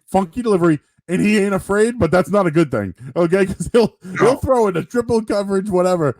But the thing is, he can move a little bit, and he's a good athlete. All I'm saying is this: those kind of guys you can coach up. They haven't hit their potential yet. The guy throws 40, 50 times a game because he has to. But imagine like in a setting where it's like, hey, we like this kid. In camp, he's throwing. He can throw the ball a ton and give Stidham a break if he needed or whatever. I just think that like those kind of guys, 6th, 7th round, maybe even a free agent. I don't know. I just think that those are the guys that you can continue to. Hey man, you got to get under center, dude. And you know what? You got to change that fucking delivery. And when you're in trouble, and when you're in trouble, you gotta use your athletic ability. There was a backup that came in for him multiple times who played very well, but I just think that I look like Jake Lutton's another guy, right? Big fucking dude, big arm. I like Jake Luton a lot. Luton, okay, yeah, but like he's a big dude that like he's gonna be in the league somewhere. I know. We're talking backups, not game changers or anything like that, but those are the guys that I think the Patriots could get a hold of and possibly groom and coach up. And the funny thing with Jake Luton is when you look at him, he's 6'6". 220 pounds, 225 pounds. When you look at his numbers at Oregon State, he does not turn the ball over. He is their kind of guy. He's smart with the football. Another guy that has plus arm strength that can make pretty much every throw in the playbook. But he's also a guy that if you talk to people in that program, they love the leadership. His teammates love being around him. He's a guy that is a Patriots type pick if they, let's say, took him later on tomorrow. The thing with McDonald is it would be almost like coaching Brett Favre his first couple of years in the league, right? He's kind of this loose cannon, does his own thing, runs around, improvises, has a really good arm, but also has that funky delivery. There's a lot there that you would need to fix. And quite frankly, I don't think curmudgeon Bill and Josh McDaniels would be willing to invest the time in Cole McDonald and how to farm EIEIO. But I think Jake Luton could be a guy that they could draft and develop. Yep, and again, I wouldn't be surprised if like they drafted a guy and then took a shot on someone else to try to get him in on the practice squad or something. I'd love if they drafted 2 quarterbacks, by the way. Yeah, like Stanley from Iowa. Like I don't love him, but like there's a connection there. Yeah, he got better. I don't like Stanley, and I didn't like what the Iowa team did. I do think he got better as the year went on, though. He hit some big third down plays, and that's he's a funny name to me, Joe. And I think I like that you brought him up because I do think he fits the way they operate. But like you also said, the thing you don't like about him is it just me or when you watched him play, is he heavy-footed? He seems heavy-footed. He seems unathletic.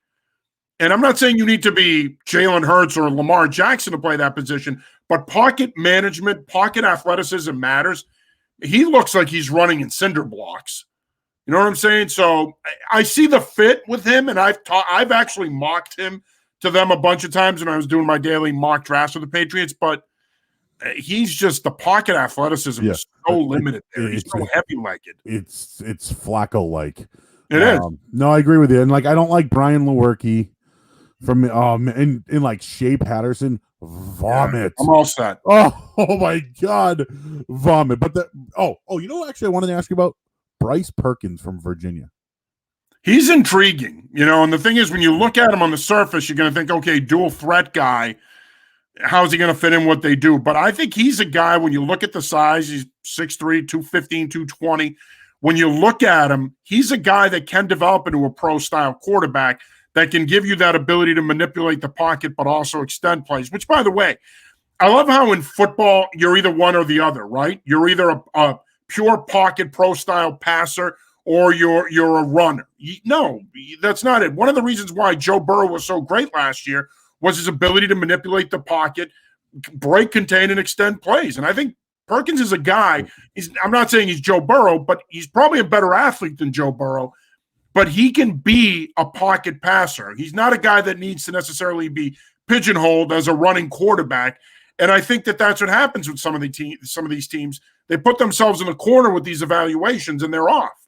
That's a guy that, if you're willing to give him time, you can develop him, and he can probably play in this league as a backup. I don't know if he projects as a starter. So the reason why I mentioned him was I feel like he's a guy that can play another position. He's been hinted at. Like he reminds me of Denard Robinson. Might be a better thrower. Dude, he was good at Virginia. Like, they had some damn good receivers. One thing too is he's working out with N'Keal Harry right now.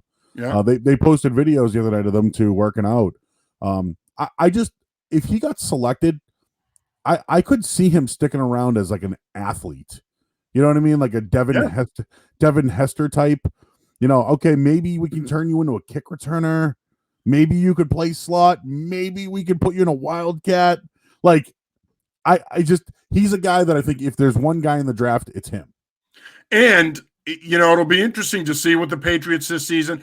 Are they going to get out of their comfort zone and experiment a little and maybe do some of that stuff, maybe run more direct snap stuff? And so maybe you draft a guy that can do that for you, a la Taysom Hill in New Orleans. I mean, Sean Payton posted that for years, and then he came around. So who's to say now with Brady gone that Belichick and McDaniels will come around with drafting a quarterback like that and developing a package for him? Yeah. I don't think we're going to get sports talk like this, like good draft talk like this in the area. Like, you're not going to get this shit anywhere because people shit all over. Like, we like it, but it's good conversation. It's not hey, I know this guy, that guy. Like, this is just guys that could pop up and, dude, like, again, Julian Edelman was a fucking quarterback. And I know it took him 4 years to come around, but, like, he's one of the, like, essential receivers in the league. You know what I mean? Like, these guys are found late in their gems, and they play really well. And, like, I like talking about them because they're the guys that have always done well. They just were never projected well, They were never projected well. And here's the thing. Everybody loves Jules now. JE11. No one knew who the hell he was coming out of Kent State. He was a read option quarterback coming out of Kent State. Good little athlete. But to have the foresight to say, hey, we're going to draft you and we're going to develop you as a receiver, that to me is the genius of Bill Belichick. I know people are going to say, well, he tried it with Danny Etling and it didn't work. Danny Etling is not the athlete that Julian Edelman was. Yeah. And that's the other reason why I think the 7th round is so important. The 6th and 7th rounds in particular are so important because that's where you can get a guy like a Perkins or a Malcolm Perry out of Navy, a guy who's going to transition to wide receiver and possibly return kicks. Yep. So, if they draft a guy like him, that could be a pretty good value pick for them. Great name. I talked to Bob Sosi about this yesterday. He was at Navy for 15 years, and Keenan Reynolds was very good. If you watch the XFL this year, he caught a couple of touchdown passes. Like, I always had high hope for a guy like him. I thought he could transition well. He's still playing football, was still playing football professionally, and he'll be brought in somewhere. But the kid from this year's quarterback, Perry, fastest guy I've ever seen. At least at Navy, holy shit, dude! The bowl game that they won, dude, it was like this 3rd and 10. He just goes back to pass, holds the ball, sits still, looks at the field, and he was gone. Just gone. He's the fastest quarterback I've ever seen at Navy. and they kept saying he's going to play on Sundays. He's going to play on Sundays. I think he's got the body for it. I think he could play in the slot if you really need to, but he's an NFL athlete. That kid, and he's the best kid I think out of Navy ever. Absolutely. And when you look at the straight line speed, that's why I'm thinking he's a guy worth taking a flyer on, because he can return kicks. And that's how he's going to make his living as a rookie, as a first or second year player. It's going to be returning kicks. But eventually, to your point, Joe, he can develop and be a guy that can play in your 10 personnel grouping. Maybe even if he really develops in your 11 personnel grouping, be a third receiver, play in the slot, make an impact for you there. So that is where Belichick has made hay through the years. He's unearthed a lot of diamonds, if you will, in those later rounds. Maybe Malcolm Perry or Bryce Perkins are guys that he takes a flyer on. Exactly. Yep. And obviously we know about the connection. A couple more chats coming in. I'm out on Sanu. Call it a loss. Sell him for a fourth. I don't even know if you could do that. I don't know if you'd get that at this point. I just cut his ass and get the. The other thing too is they're trying to save a lot of money for next year, because they'll have like almost $100 million in cap space. If you start blowing out dudes now, man, you're gonna have dead money towards next year. Who's it? Joe needs a music show. So actually, John, I should tell you that this show, Just Sitting Here, was actually me talking about music and TV and swearing before it became like, all right, let's have a guest now. But like one day I was like, I'm just gonna have this guest on. So like this week's been a lot of draft stuff, and it's the draft. But like going forward, yeah, it's gonna be a lot of TV and all that bullshit. Coffee with skim milk is considered healthy. Okay. I can't do skim. I tried. I can't. All right, so keto. Okay, 31 pounds. Congratulations, bro. Awesome. I love cheese. I love pepperoni. I love bread. I fucking love bread. Love all those things too, my friend. Dude, I don't know. I love the Kowloon. Okay, how am I gonna be like going to the Kowloon and be like, yeah, dude, I can't do fucking crab rangoons today. You know what I mean? Oh, pork fried rice? No, not for you. Fuck. Let's see. Love the rainbows, of course. The Hawaii talk. What's the deal with the Packers going after QB? We talked about that. Do you think Aaron Rodgers' days are numbered? No, I think he plays there a couple more years now. And 2 years from now, yeah. But again, I think that this is a situation where Gutekunst looked at the board and said, hey, if we can get a potential successor here, let's take him. Obviously, Jordan Love has the physical tools. I didn't like the pick. I didn't agree with it, but who the hell cares what I think? But I think in that situation, I think they're looking at Rodgers at 36. You mentioned his cap number earlier, Joe. I think that factors into the decision a little. I think that they're probably going to stick with Rodgers next year, 2021, but he will not finish his career there. I think Jordan Love is going to be his successor. Tricky Packers. So Tom Brady off to Tampa Bay, didn't re-sign. Things are coming out now that he did decide that this was going to be his last season, which pisses me off. Excuse me. He picked Tampa Bay. Still surprising to me, but now Gronk gets traded. And there's a couple of things I feel like, John. One is I still can't believe that Bill Belichick couldn't get along with the greatest quarterback and the greatest tight end of all time. Like, doesn't it blow your mind? Like, you were with Lawrence Taylor, who was blowing lines out of the fields, and you can't get along with those two guys? What the hell? Right. And that, I think, is the most frustrating thing. And, I said this to a friend of mine. I said, you mean to tell me that they couldn't put whatever was going on between them aside and try to win one more so that you could have the most Super Bowls in NFL history if you did it? Like, was it that bad between him and Gronk that he was trying to peddle him to Detroit 2 years ago for a first-round pick, and then they were going to swap seconds? I mean, was it that bad that you couldn't make it work with Tom Brady for 2 more years? Now, in the case of Brady, I don't necessarily blame him, because you did start to see some regression with Brady last year. That being said, he's probably still a top 12 quarterback in this league. You know what I mean? So you couldn't figure out a way to make it work financially with him and figure out a way to deal with Gronk's stupidity off the field to try to win one more. I get Belichick is all about projections and value and moving the organization forward so that he can continue to field a winning team. But, man, it was a bitter pill to swallow to see the two of them leave and to end up in Tampa together. Well, to see Brady leave and then Gronk come out of retirement anyway. How do you think Gronk will do in Tampa Bay? I think he's going to be lighter. I don't think he'll have his hand down as much maybe as he did in New England or be responsible to block as much. I think the weather will certainly help him. I don't think he'll play 16 games.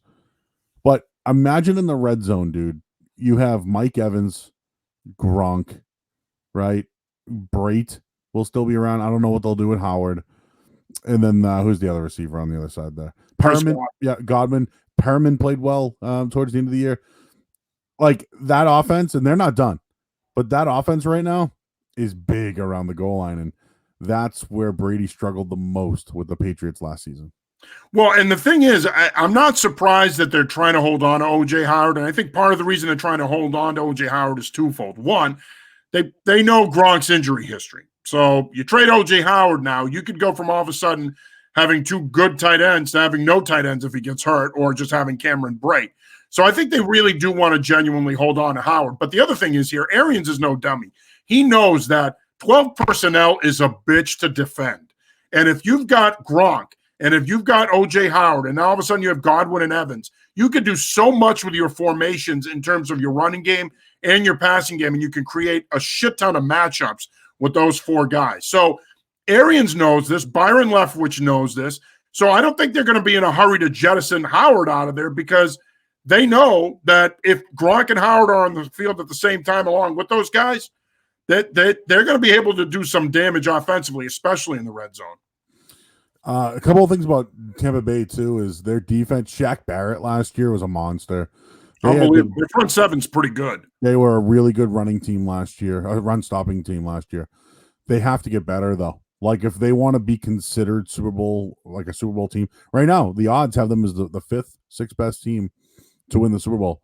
What can they do in the draft here to get better defensively? Well, I think you got to address that secondary, whether it be safety, whether it be corner. If I were Jason Licht, their general manager, I'd be aggressive tonight.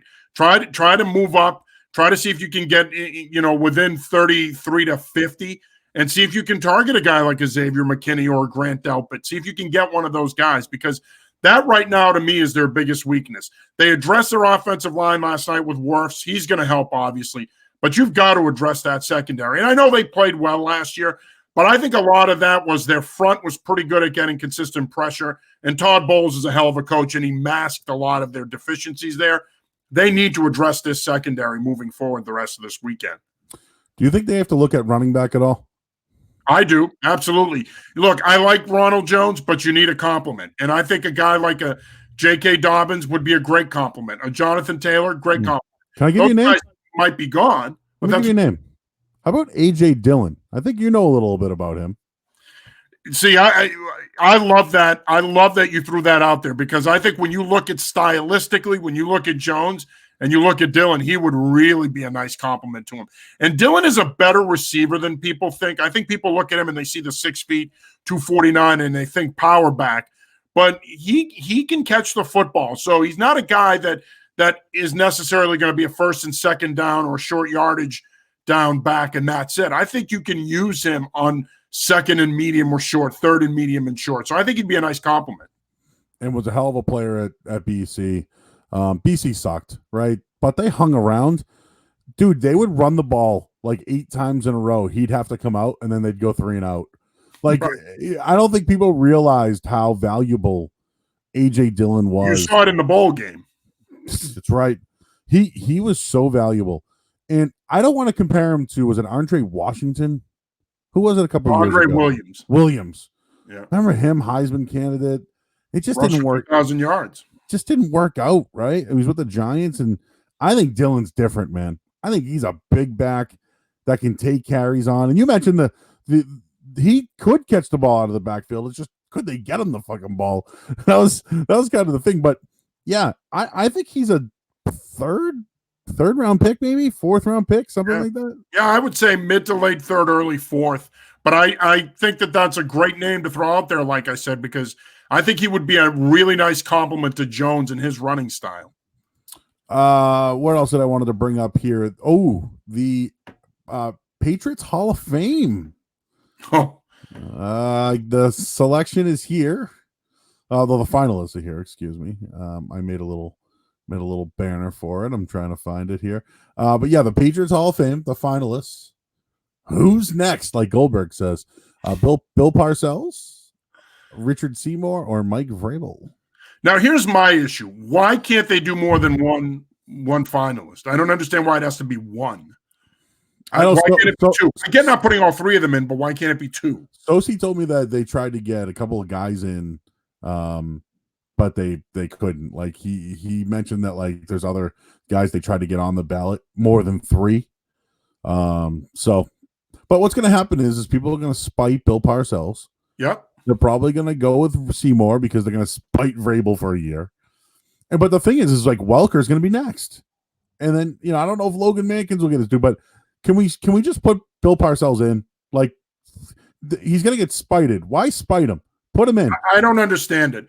And honestly, Joe, the people that throw out his record here are imbeciles. Honestly, because if you don't see what he did and how he transformed this franchise and made it relevant, then you don't know the history of the Patriots.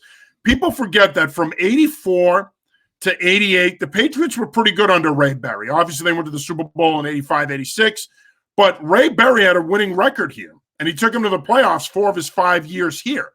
But then there's that dark period in team history, right? 80, 88, 89, 90, 91. I mean, 90, they go 1-15 under the incomparable Rod Rust. They were awful. Then they bring in Dick McPherson.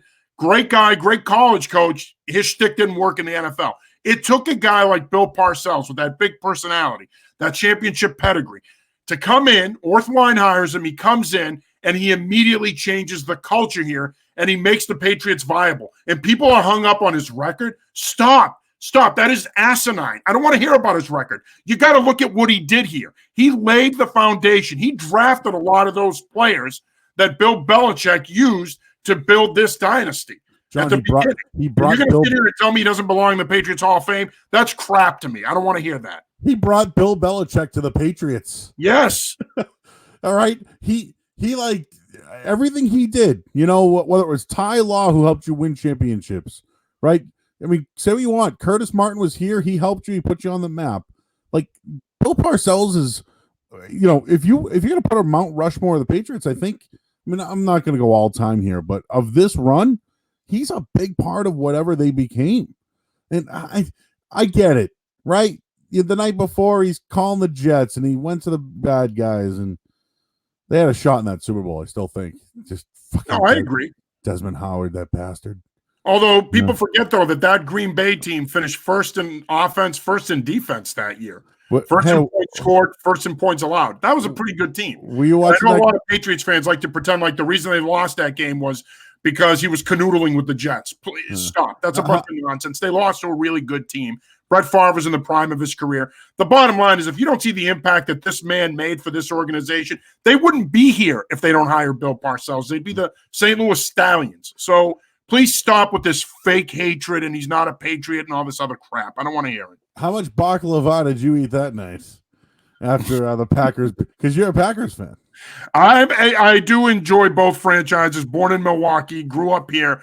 I actually had cheese curds that night, Joe. I did not have baklava. I actually had cheese curds because the Packers were in the Super Bowl. I wanted jambalaya. That was what I wanted. And again, I'm sure the Packers ate lots of. Hey, by the way, I've actually shared cheese curds with Sean Silver. Sean and I have shared cheese curds before. I just wanted to throw that out there. If you get a chance, earlier this week we did a macho. I watched. You watched it?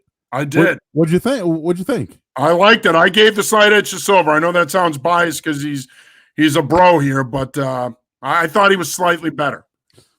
Okay, and it's the Twitter's a buzz all about it. We didn't declare a winner. It's going to keep going on. Maybe we'll do it again. Well, I do a pretty good Hulk Hogan, so I actually would like to take this opportunity to challenge Sean Silver in a Hogan Macho Man promo. So anytime you guys want to do it, let me know. Whoa! Should we call it the Mega Power Hour? The Mega Power Hour. Well, you know something, Joe Murray? The Mega Power Hour.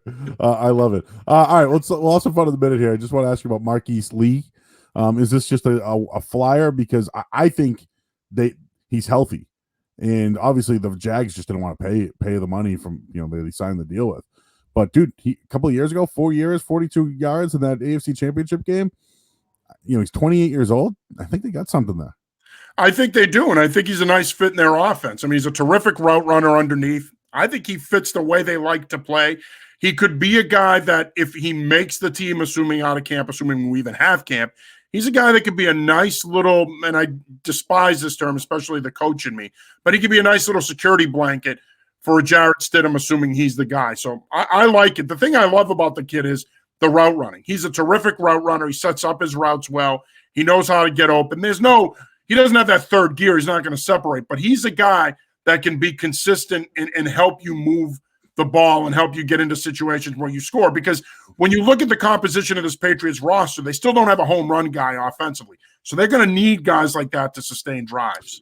I don't know if he's that anymore. Like I see him as a Brandon Lloyd. Lloyd was slow and he's a little faster, but I see him as possession, but you might be right. I agree.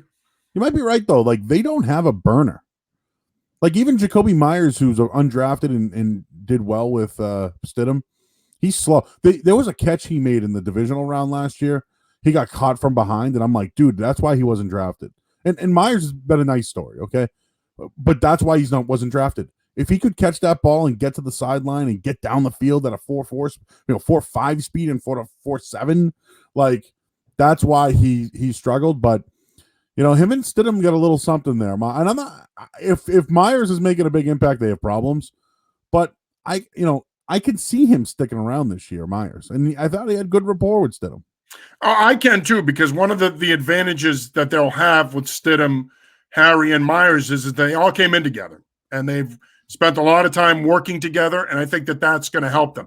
Now, the point I was making earlier with Marquise Lee is you're right. He's not a vertical threat. He's not a guy that's going to beat people after the catch.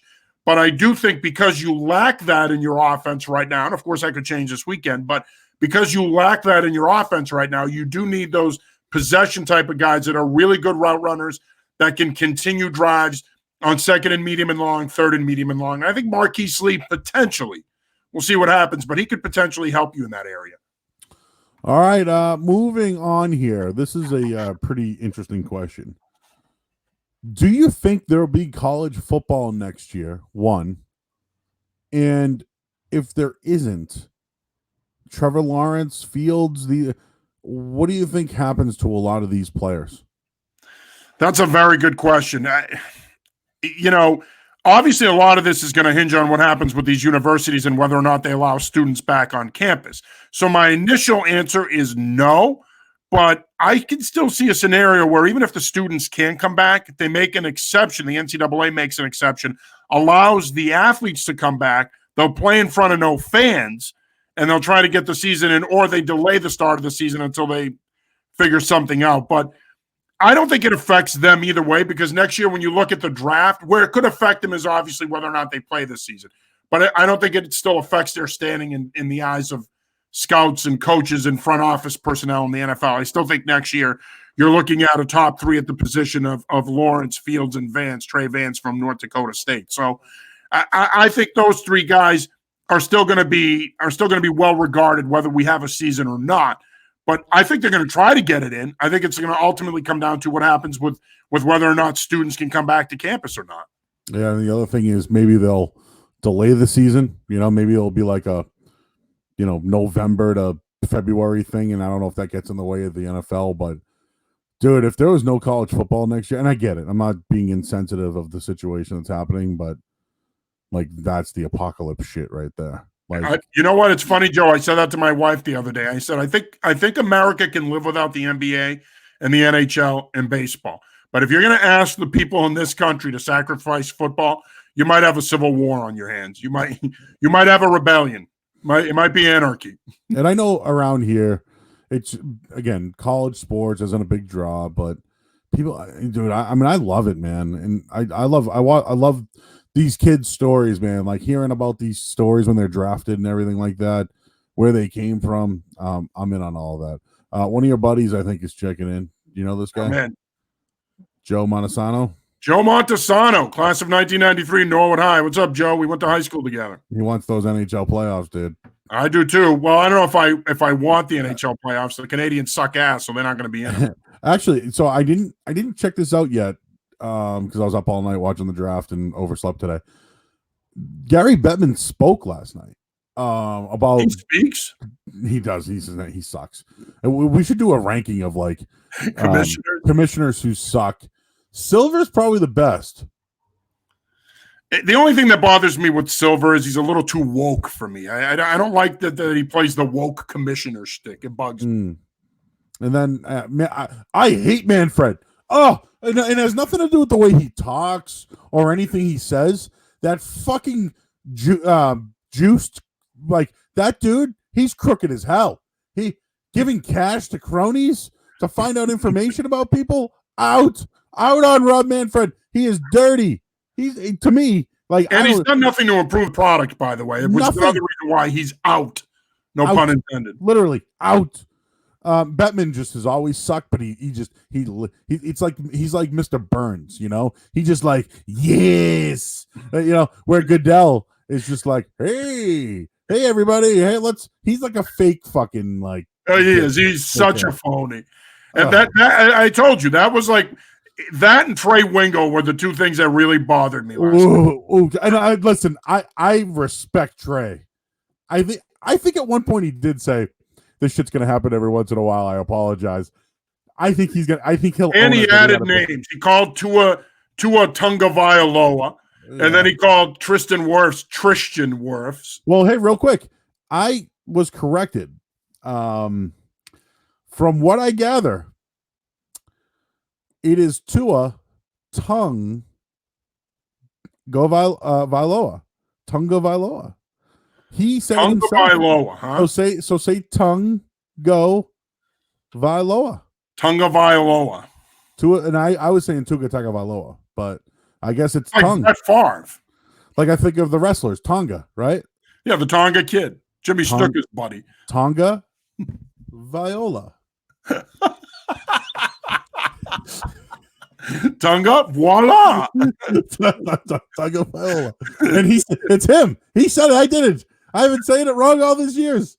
So forgive me for that one. Wait a minute. Tua acknowledged he's been saying it wrong? Tua, yes. I wish I could pull it up. What is wrong with him? Tua, yeah. I'm not. Oh, you know what was the funniest thing about the draft? So I watched it with the wife. And she goes, look at Tua's dad. And she doesn't know nothing about sports. She knows Tua because in the championship game when Hurts was sucking, I'm like, put in the fucking Hawaiian. That got her attention. Oh yeah, right. And I had some coin on Alabama that day. He throws the. I didn't think you took that game off, Joe. By the way, no. It was a great comeback by Alabama. All right, so anyways, it's in overtime. Bama, I don't think they get the ball. Dude just throws a bomb. Touchdown. I freaked out. I bought a roll to a shirt. Dude. Freaked like out. Was it an Oladipo type freak out? That's what I want to know. We should share that story in a second. But that night I was like Tua, Hawaiian, Tua. Like I was just all about it.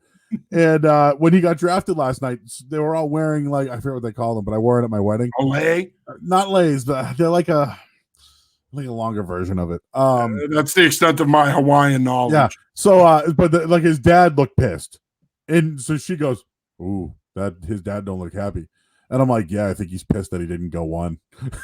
Because we've heard stories about his father, right? Like, oh, he's a maniac. And the younger brother is supposed to be very good.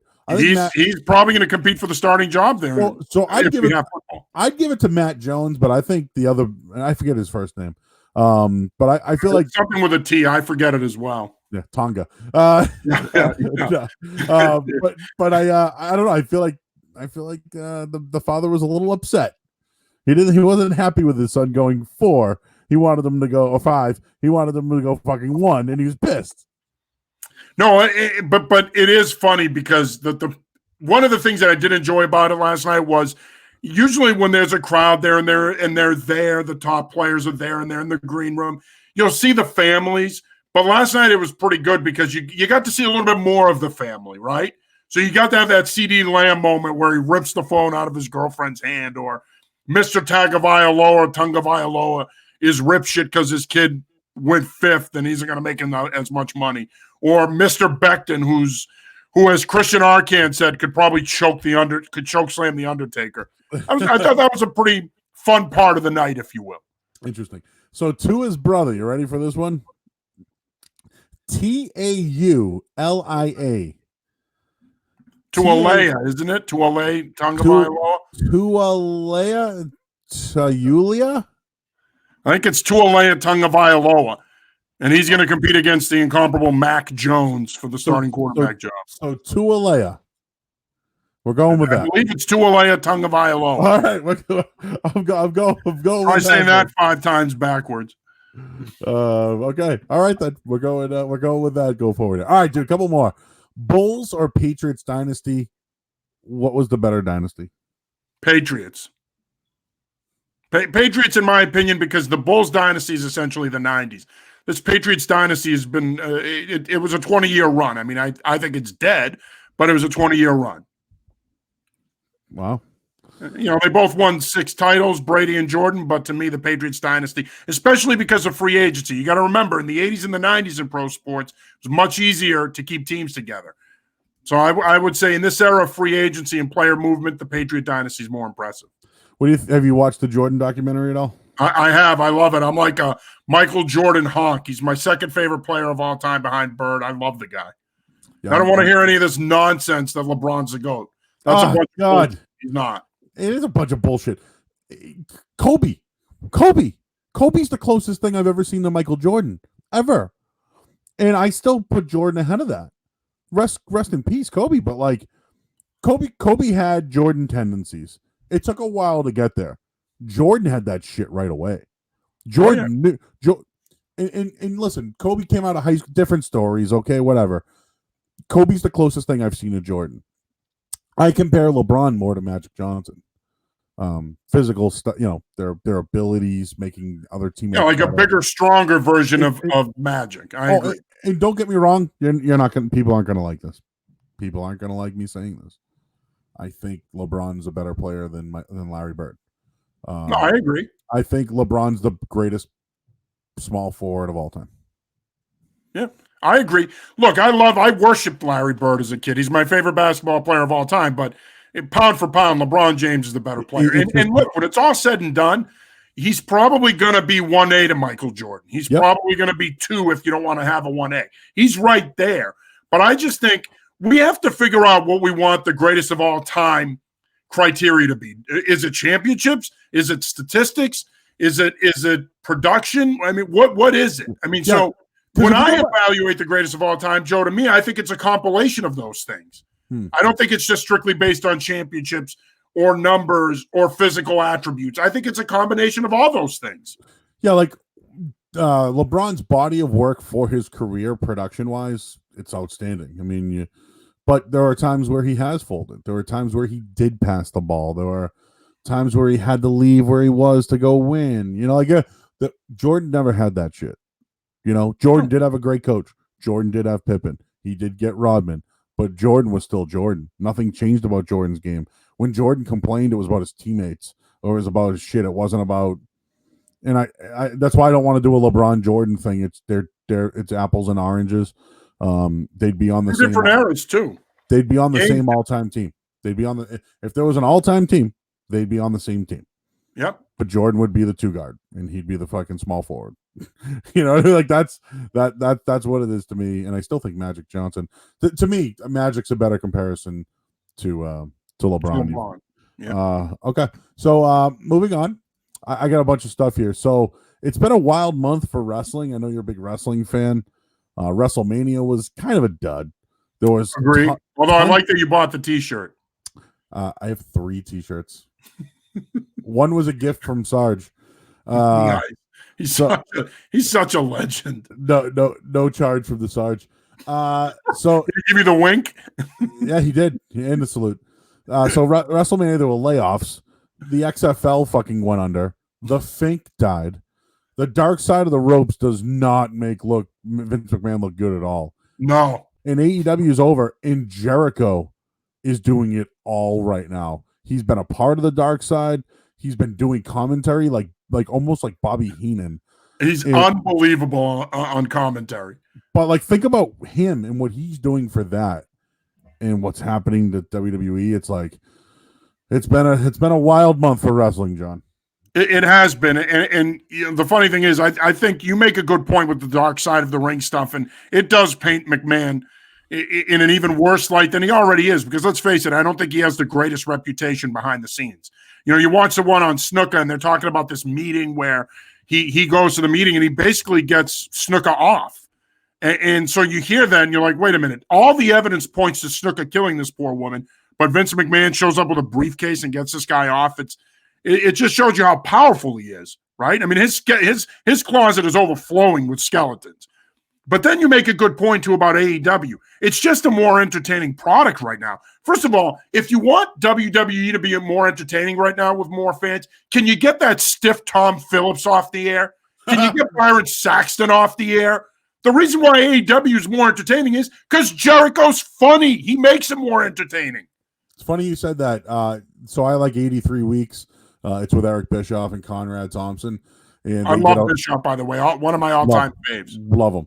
But one of the things he says it nicely. Like he takes punches, but he said it nicely.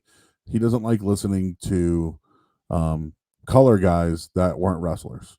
Now I know Saxton was, and I know Corey Graves was, but you know, it's just better to have the heel or like that persona when it comes to, and that was one of the big things he said was that, you know, that say what you want about JBL, he at least can make comparisons and he'll at least tell you what's going on, what this guy's thinking in the ring.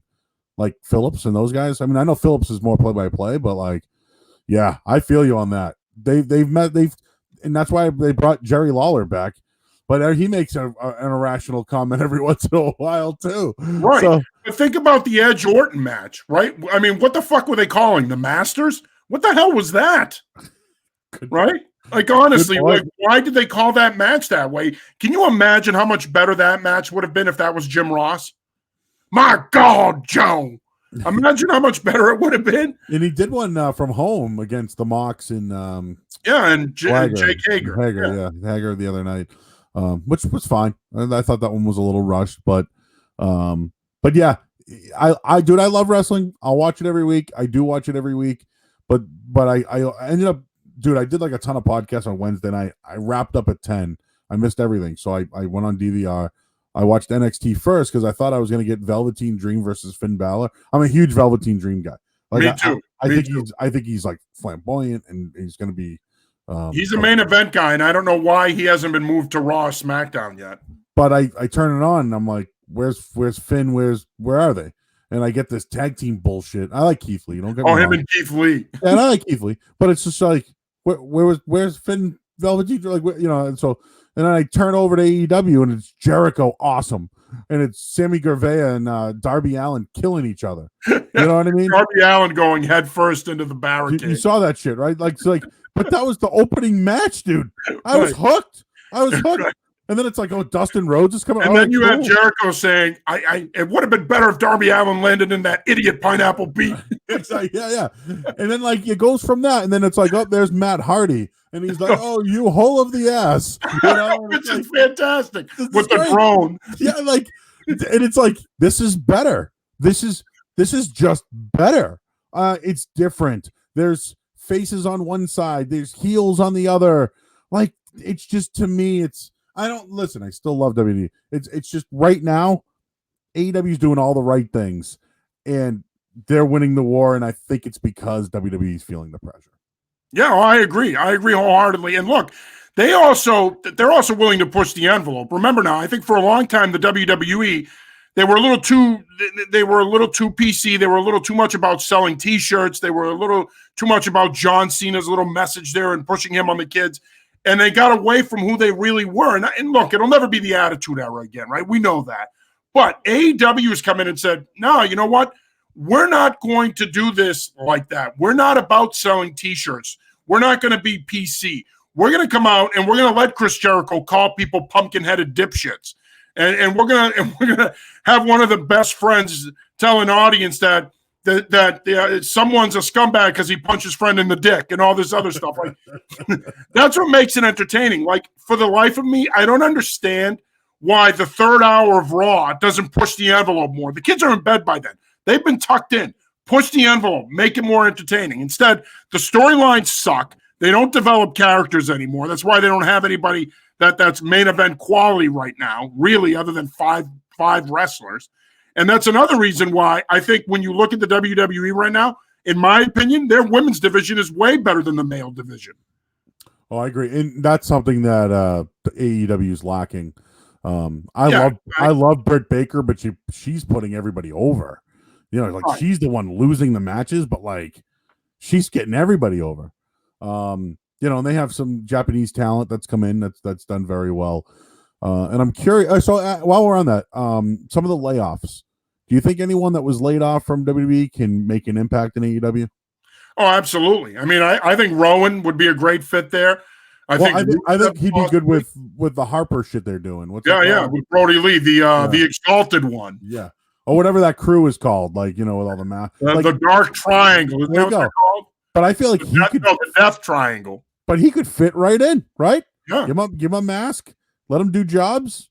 He's probably a little more gifted than some of the other guys, you know? Yeah, no, I think those two come to mind right away. And then I think Gallows and Anderson, although I could see them going back to Japan, but Gallows and Anderson to me would be great fits there too. I mean, the one thing that I would say is a criticism about AEW, and I've talked about this with a buddy of mine, is that they need more size. Their roster's a little thin physically. Oh, yeah. Like Sammy Guevara, I think could be a pretty good mid-carder. I don't think he's a main event guy. But, man, I mean, he looks like he's 12. So they need a little bit more beef on the roster. Yeah, Lance Archer is someone they just brought in. I like him. With Jake the Snake. And that's a good fit. And you mentioned Brody Lee. If you can, you know, I don't know what Rowan can do, right? We don't know. Like, he's always been somewhat of a sidekick. They tried to do something on his own. And then the fucking spider got killed. You know, they needed to introduce an Amazon tarantula to make him interesting. You know, I mean, I'd pull for him. You know, and he's big. So Rusev's a guy I'd look at. Like repack. EC3 could be repackaged. I think. You just took the words out of my mouth.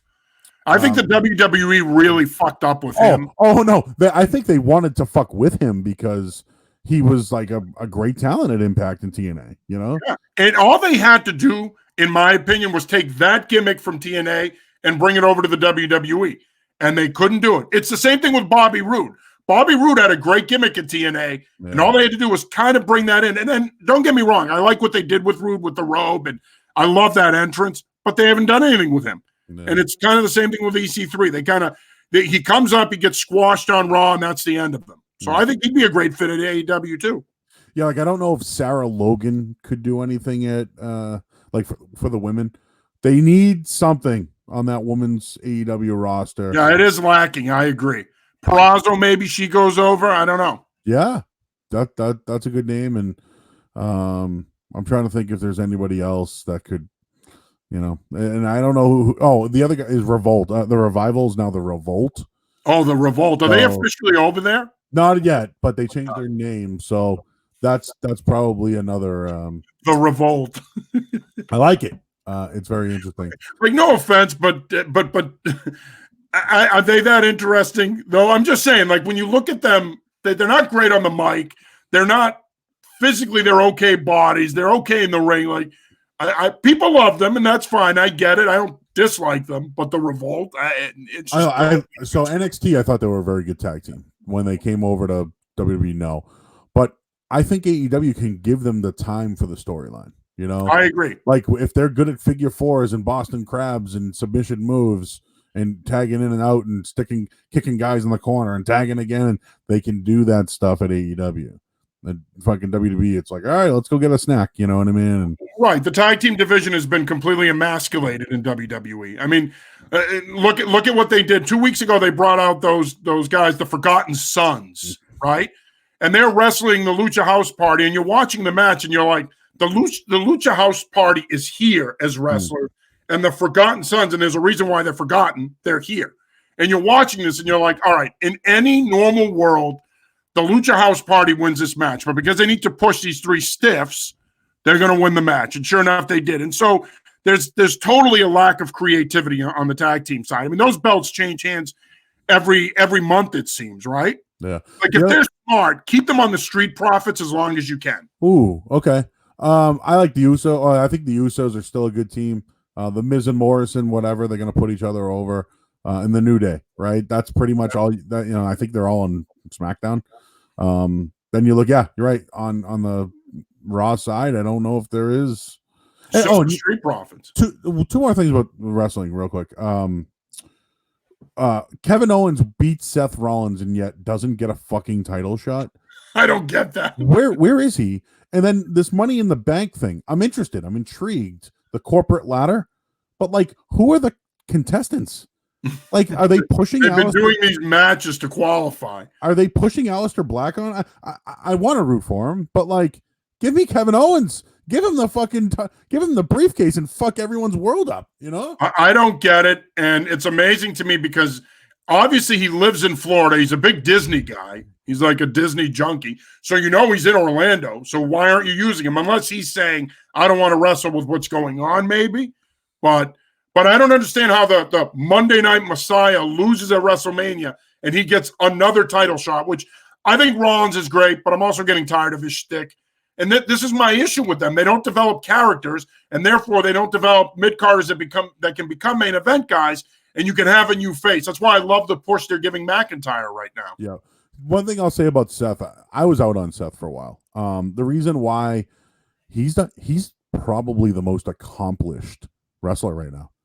I agree. He's the King Slayer, the Beast Slayer. He's now the Messiah. Like, you like Slayer the band? No, I'm just kidding. But what I mean though is he was part of the Shield. He's won every title. He's cashed in at WrestleMania. He's had WrestleMania moments. He's done everything. Yeah, he's probably sold merchandise for all I know. But what I mean is, this guy has done it all, but he's still not over as like this great like personality. That's why I don't want to bury him, because he has done everything.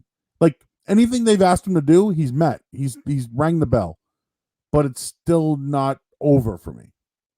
Yeah, no, I agree, and I think part of the problem with him is that whether he's a face or a heel, it just seems like he's so predictable. If he's a face, he's the crowd loves him. He's pretty good in the ring, but then he gets he feigns a knee injury, and then that puts him in a position where he could lose. And then when he's a heel, he's kind of whiny, kind of a prima donna, kind of entitled. And then when he gets really mad, though, when he's a heel, then that other side of Seth comes out. So I think part of the problem with him is that we're just so used to seeing him. He's there every week. He's a company guy. He's good, but there's really no one else. I mean, do you really want to do Drew McIntyre, Seth Rollins right now? Shouldn't that be something you say for down the road? Maybe a SummerSlam or Survivor Series. Same thing with Wyatt and Strowman. I guess you have to do both of those right now because of the circumstances, but it also speaks to where they are as a company in terms of developing talent. Absolutely. Love wrestling talk. People love it. It's always something to get angry about because no one's right, no one's wrong.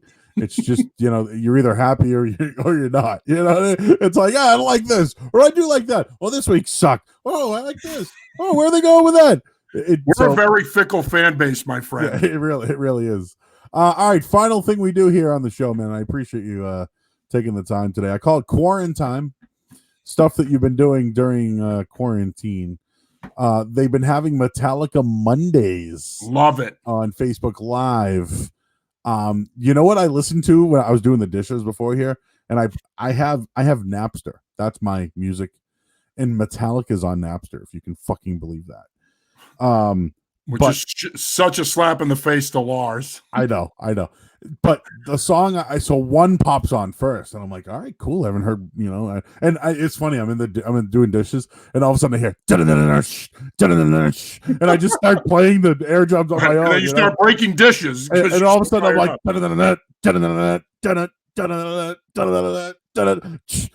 and I just like stop in place, and then all of a sudden I'm like, okay, what's coming on next? Because it's I don't know their catalog. I don't know what's coming next, and all of a sudden I hear "So fucking what?" Awesome. So awesome, off of Garage Days. And all of a sudden, I'm just like, all right, what else is gonna start firing? Like, just what, because and the other thing is they don't give you on Napster like To Kill 'Em All and like some of those albums, just they're not on there. It's kind of like Black, the Garage, mentioned like that kind of shit. And then you'll just think how screwed up the lyrics to that song are, though, right? I know. He effed the sheep, he effed the goat, he rammed his, right down its throat. But dude, so I know you're a big Metallica fan, and I am too. So I always liked Metallica. I never loved them, and I'm a failed musician. So like I tried to play music at one point in my life, and all of a sudden I'm like, holy shit, Metallica's unbelievable. James Hetfield's this rhythm guitarist who writes crazy lyrics. Kirk Hammett is just this fucking he's just this amazing fucking soloist. And Lars, say what you want about him, talk shit, whatever you want. He just sounds so good. He fits. Yeah. Oh, and then whoever the bassist is, like I liked Cliff, but I was a Newstead fan, and I love Robert Trujillo. I always respect what he did, but I feel like there are these people out there that, Metallica, no. Oh, they sold out. Like, fuck you, buddy. That fuel shit, like all that shit, the load and reload, that shit's still good. You know what I mean? Like, and dude, Saint Anger, when it came out, it wasn't great. But like, I listened to that whole album, dude. I played music to that whole album, and I went to Summer Sanitarium tour at fucking Foxborough, whatever it was at the time, and like Limp Bizkit opened up for them. I was there, and dude, that was like one of the best concerts I ever went to.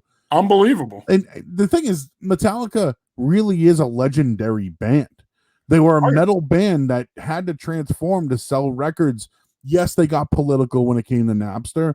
And yes, once they stopped doing drugs, it kind of tailed off a little bit.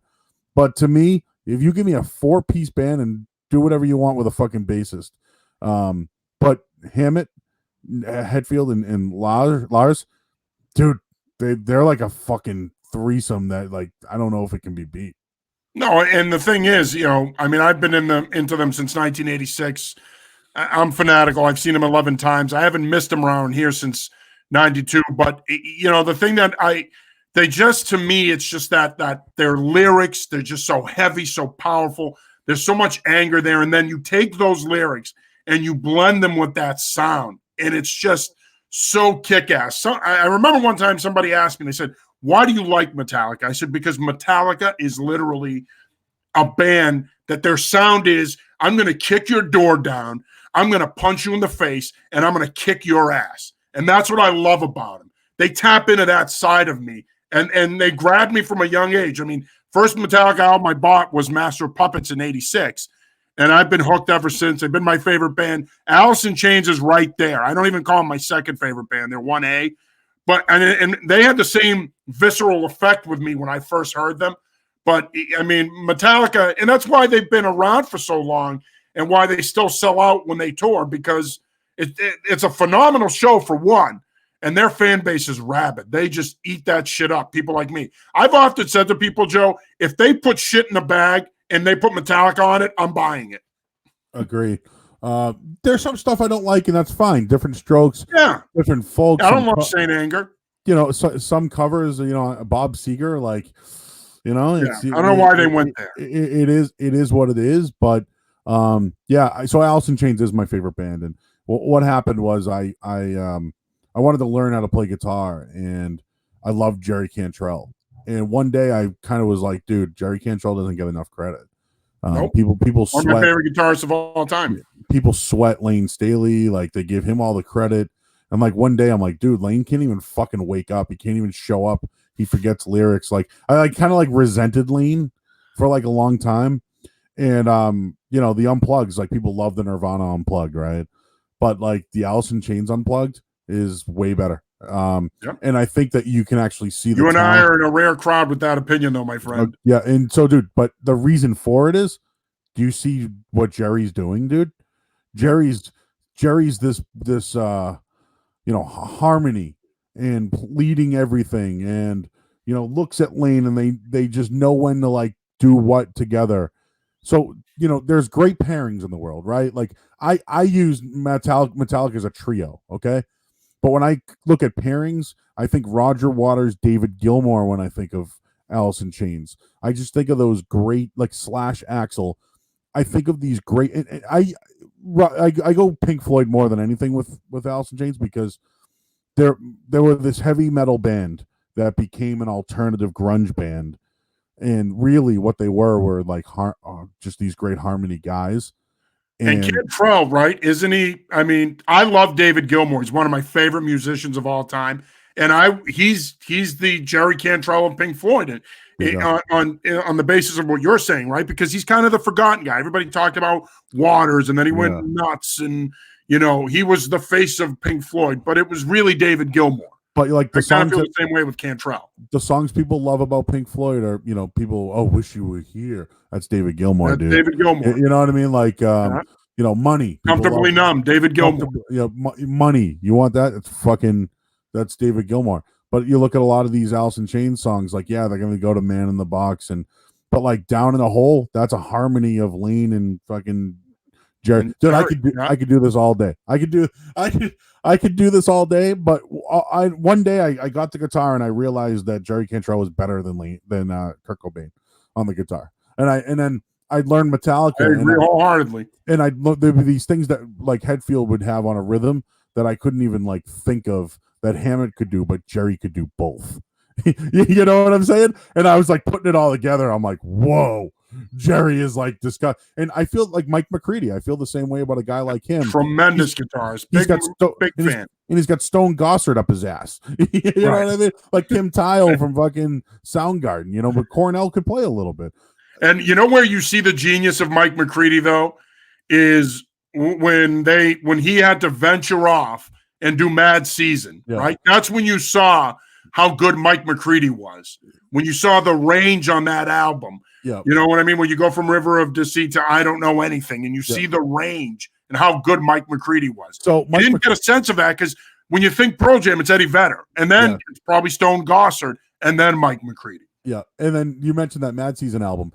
A lot of the shit that McCready's playing was kind of a knockoff off of Alice in Chains. Like, you mentioned Don't Know Anything. Right. It's just like a riff that like Alice in Chains would do that would let Lane do his thing. But there's a song there's 2 songs on that album I'm going to tell you about and tell everybody else about. But there's a song called it just goes bam bam bam bam. It's just It's Man in the Box. It's a tremendous song. Man in the Box is the fucking riff. But what is it called? How is it you're feeling so uneasy? How is it that I feel fine? I'm Above is the name of the I'm song. Above. Here we go. I'm going to flash the pipes. I'm above. But the riff is bum, bum, bum, bum, Man in the Box. That's Mike McCready fucking with you. You know what I mean? Like, and then it ain't him paying homage to Jerry Cantrell. And then last one, music wise, I know, I'm rambling and tangenting here, but there's a song called "Long Gone Day" on that album. Song. And if you hear that song, it's so much blood I'm starting to drown. A band stole that song. It was called Godsmack. I'm not the one who's I see it now. They fucking you're not a Godsmack guy. Oh, out. Because you know why? There's a song called Godsmack that Alice in Chains wrote. Well, you want to know something funny? They were an Alice in Chains cover band. I saw them in 1994 at Bill's Bar on Lansdowne doing Alice in Chains covers. Bastards. And that the Godsmack son, drawn by Lane Staley. So you're out on Sully-Erna, right? You're out. All right. Out on Sully-Erna. Like when I hear like "Do Like I Told You," I'm like, hey, this kind of sounds like a mix of Alice in Chains and Metallica, right? Like, and I saw them open for Metallica in 04 at the I did. I was there. The Sully and fucking was it Sully and James did a drum off? They did, yeah. Okay, yeah. It was those. It was I was at the same show. But what I mean by that is, Godsmack probably made a shitload of money, right? a shit ton of money. But you being an AIC Metallica knockoff. You ripped everything, right? The last Godsmack album was called Faceless. Do you know what Alice in Chains' first album was called? Facelift. Okay, like I could do this all day, all fucking day. We have been doing it all day, Joe. but yeah, like so I know you're a Metallica, you're an Alice in Chains. You get it, you fucking get it, and I appreciate that. Moving on, quarantine. What shows have you been watching at home? Dark Side of the Ring, which I love. The Dino Bravo one was pretty good the other night. You know, I'm a big, and I know I might catch shit for this when I say it. I'm a big Guy Fieri guy, so I've been doing diners, drive-ins, and dives. No, the show's awesome, dude. I watch Girl Meets Farm. Fuck everybody, okay? A big HGTV guy because I am a part-time real estate agent, so I've been watching Love It or List It. Big Ghost Adventure guy. Big Zach Bagans. Zach Bagans. When I went to Vegas, I almost went. I wanted to go to the hotels and shit. I ended up at the haunted house. Yeah, I ended up at the Tim Burton Museum, which wasn't bad. And then I went to the probably just as fucked up as his haunted house. Dude, I went to the Mob Museum. Awesome. Oh. Like if you ever have a chance to go to the Mob Museum, I gotta get out there. There's a real fucking courtroom you could sit in that they still use. Oh, really? And in the basement they got a fucking like a bar or whatever you call it, but they give you everything like it's like fucking prohibition shit. So like when you get like a drink, they give it to you in a case that doesn't look like a drink. You know what I mean? Because they're like trying to be fucking sneaky. See, for a guy like me whose favorite movie of all time is Goodfellas and favorite show of all time is The Sopranos, I got to get out there. Yeah, dude, I'm watching The Sopranos again. So the last episode I watched was when they tried to buy the summer house, and the dude next door, and he couldn't get out of the fucking lease. And Carmela's in the Russian called the son, remember? And it was like, she's like, oh, you're fucking Russian, called the house. So he has to sleep there for the night, and the guy knocks on the window like, fuck, dude, you know? And he's like, hey, I got to get out of the thing. And he's like, hey, I'm not buying your fucking house. And then he gets the speakers out of the house, gets the Stugatz, leaves it out front, plays a little Dean Martin. Awesome. Gets out of the deal. Such a great show. I wish I could do that to somebody. Somebody that one day just wouldn't that be awesome? Just pull up my boat. I'll play fucking Alice in Chains all day long. That will get him out of the house. What else? Blair again. What have I been watching? Schitt's Creek, I'd recommend if you get a chance. Schitt's Creek. Better Call Saul. You've been watching it. Oh my god! All right, so did you like Breaking Bad? I never got into it.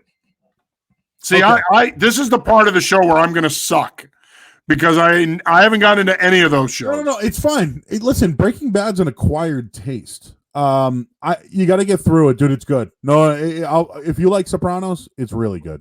And it's about fucking drugs and killings and fucking gangs and that's awesome. You know what I mean? So right. But I love Sons of Anarchy. Did you like that? I got into it in the beginning and then it kind of lost me. Okay. Very good shows, and we got nothing going on, so kill some time. First restaurant you'll go to when quarantine is over. First restaurant I'll go to when quarantine's over. The Eagle Brook Saloon in Norfolk. It's a good spot. In fact, quick story for you. I did a Monday Night Football show there in 2016 at 1510. My partner was a KP King Philip guy. But then my on-site board op for that show was Billy Laney. Oh, snap, huh? That's how Billy Laney and I are friendly. That's awesome dude. We had a blast. Basically, me and Billy would get there early, have pizza. He'd have some blueberry ales, and we'd hang out. And then we'd do a Monday Night Football show while the game was going on, which, I wasn't crazy about, but I had sponsors, so it didn't matter. We made it work. That's what dude. That's how I got started, man. I'd fucking, hey, you want to be on the radio? All right, cool. Why don't you go fetch these sponsors? Okay, great. And I had people who wanted to help. They were like, all right, cool. All right, we'll support you, dude. And did whatever I could to fucking, get people in the door. And it was great too because Billy and I would go. He'd jump in, so we'd all go back and forth. And sometimes my co-host might come rolling in a couple minutes late, but it was good. It was good with Billy because we would, like I said, we'd get there early and then we'd go back and forth. We had a blast doing it. Well, dude, I tried to get Billy on, like, so my story was I started at 1510, I went to 890, and I was at 1510 for a while, and this dude Dave Cullinane, if you know him, I do, yeah. He was at a station called WBNW. It stands for Business News. And he's like, hey man, like, you should come to our station. Like we'll give you mornings, Monday through Friday. You can get your reps. And he's like, we're only gonna ask you for a fee for, like, the fucking some time and a producer. And I'm like, I should really consider doing this. So I can get the reps. I can do Monday through Friday, like whatever. So I went there and I sold advertising at the station. And Barry Armstrong, the owner, was like, hey man, like, why don't you come work for me? Sell for me. It was because I was selling. It had nothing to do with being good on the air or whatever. That just developed over. I still don't know if I'm good. I feel like I'm likable. So whatever. But yeah, you're good or you wouldn't be on, man. Yeah, maybe I'll give the old Barry. You're very good. But that's how it happened. Barry was like, hey, come work for me. I got a full-time job in radio. And one day I had to fill in and do business news. And I'm like, yeah, the S&P and the fucking DNA. And the Joe Murray stock report. I'm like, I am fucked. That was one day I was like, hey, mortgages, hey, you should really get a mortgage now because, the rates are the best. And, Quicken Joe. No, but you know what, John? I would have called you because I would have been like, all right, hey, John, so, tell us why we should buy now. And, when you do get a pre-approval, right? You have 90 days, right? Are you better off getting it the first 90 or waiting out another 90? So, John, tell us about that. Like that. The real estate hour with Joe Murray and John Sarianides. But like that was it, dude. Like that was what we were doing, and I'm like, fuck. But I learned that, all right, if you're not a sports guy, good. I'll tell a funny story. Well, not a weird story, but it was funny. I had Ted Johnson on this week, and he's like, yeah, the last time we were on, Joe, it was when Kobe Bryant passed. We had a whole show lined up of like doing Ted shit for 4 hours about Super Bowls. Kobe shit drops and it's like, oh man, like you gotta take over. Direct. You gotta just whew. That's the shit that, like, being on the air, you don't want to be that guy, but at time, like Howard Stern, I always thought about him. He was this funny guy and he saw an explosion in New York one day and that was it. And if you're a radio guy, that's the shit you got to take on when real life shit happens. Yeah. Moving on here real quick. I went on another tangent. I know you're Greek. I love Greek food. I'm a big Euro guy, and we've been talking for a long time about getting together for some fucking Euros. But there's a place in Medford called Oasis that I've heard of it. It's good. So I like to eat Greek food. There's a Brothers Katina in the area here up in Peabody that I like to go to. But give me your fucking go-to Greek platter, man. Go-to Greek platter for me is simple. It's a souvlaki with the pork souvlaki, the tzatziki. You got to stuff the fries in there, Joe, if you want to. Wait. So let's talk about tzatziki sauce for a minute. So I love the tzatziki, but is it celery? Like what? No, it's cucumber. Okay, cucumber. It's simple. It's yogurt, garlic, salt, pepper, cucumber. That's all you need to make a good tzatziki. Fucking love. Is it tzatziki? Well, in Greek it's tzatziki, but yeah, in English, the English translation of it would be tzatziki. Okay, so tzatziki sauce is the way to go. Yeah. So I like to put if you're around Greeks and you want to sound legit, call it tzatziki. So I like tzatziki wrapped in my fucking like pita bread. Oh yeah. Or I thought you were going to say your hands for a second. No. I'm a tzatziki fan, but go ahead, go with your plate. Well, souvlaki. So you know it's kind of it's the brother of a gyro, if you will. It's actually real meat versus fake meat in most instances, but it's the same concept as a gyro. You put the pork in there, you go with the tzatziki, but in Greece they stuff the fries in there too with the onions and the tomatoes and the lettuce, and then you can have it with a nice Greek salad, some rice pilaf. It's good eating, man. Now, I know I mentioned baklava earlier. Are there other like Greek desserts that we should know about? Yeah, well, you got baklava, which is a staple. Another form of the baklava, it's called kataifi. It's the same idea, except it's this instead of using the phyllo, it's kind of like this stringy, crusty. I don't know how the fuck to explain it, but it's It's basically the same idea as baklava. You got the walnut center with the honey, but instead of using the phyllo dough, it's basically like this stringy phyllo that is clumped together, and you form a nice little shell over the walnut stuffing. Put the honey over it. Ball game. It's good shit, man. You're getting hungry. Your diet's in big trouble here, my friend. I know. So, dude, I told you this. I grew up in Hyde Park. In Roslindale's a little bit of more of a neighborhood. It's kind of like Roslindale Village now, I guess. For those who are in the area, and it's next to West Roxbury, which is next to Dedham. But growing up, dude, fucking Greeks, the Greek community was huge, dude. And I had friends who lived down the street, and I was eating Greek food you couldn't believe as a kid. But what is it about that area? Is it the they church? Is that where it is? There are Greeks everywhere.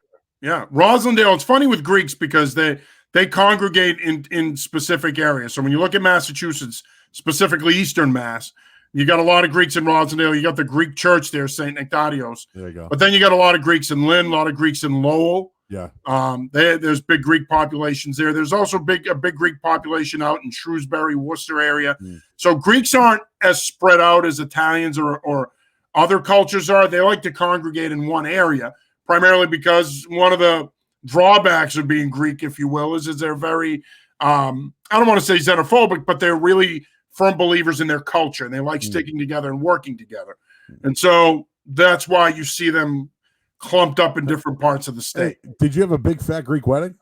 No, actually. My wife is she's Irish French, and we got married in a Greek church, but then the reception was a regular, reception where we did play some Greek music. So, but if you're envisioning plate breaking, that didn't happen. So I've been to Greek weddings, and what they do is when you're dancing, everyone just starts fucking, throwing the money out. Right? Is that what happened at your wedding? Oh, yeah. Okay, they're making it rain in Greek. I'm telling you, if you get a chance to go to a Greek wedding, everybody, it's an experience. Do it. It's fucking fun. I had a blast, and you're right. I went to one in Lynn, St. Pius, I think it was. Yeah. Up in Lynn or whatever. But I had a fucking blast. I was hanging out with the Greeks all. Dude, I fit right in. You might as well call me. You do have a Greek look to you. Yeah, I do. Greek Italian look. I'll pop up my fucking collar, dude. You can call me. Wear the white shoes. You're good to go. You call me Joso, right? Or I don't know. What could be do they call you John? What's your Greek name? Yanni. Like a musician. You can call me Joey. I'll be whatever the fuck you want it to be. But I love hanging out with the Greeks. Dude, I told you, I grew up with the Greeks. I had a ton of fun with them. From Taki's one of my I had so many friends. But yet the thing is with these kids, the friends I grew up with, they were driving at 15. You shouldn't have been driving. What are you doing? And their parent, the father's like, I think it's about time you got out there. And it's Greek fathers and Italian fathers are right. Yeah. My father's trying to teach me how to ride a bike. He's pushing me in the back. I'm like, that's not the point of this. You're supposed to guide me along as I figure it out. No, not my Greek father. Here, let me slap you in the back and watch you crash and burn and be like, get up. Get up. What do I have? I'm stuck at riding a bike to this day. That's funny. All right, one last one because I know you've been favorite frozen food. Ooh, that's a good one. Favorite frozen food. I'm a big fan, and I don't know if this counts as a frozen food, but I'm a big fan of the orange chicken fried rice from Trader Joe's. Oh, I've had it. Oh man, huge fan. Trader Joe's does nothing wrong. No, dude. They're fantastic. They make this barbecue rub if you ever get a chance. It's like a seasonal kind of thing. It's like a coffee barbecue rub, I think it's called. Oh, yeah, you're right, dude. They do everything really well. They're unbelievable. It is. It's crazy.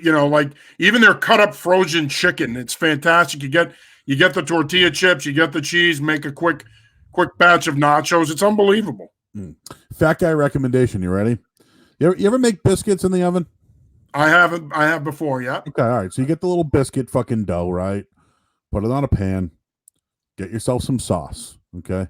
I go with the Rinaldi, something simple from a store or whatever. Put some sauce on those biscuits. Spread them out and then just put some grated cheese on those bad boys. Oof. Pop them in the oven. Biscuit pizzas. Biscuit pizzas. Wow. Because when pizza's on a bagel, you can it's kind of You can eat pizza anytime. Right. Put a little biscuit under that.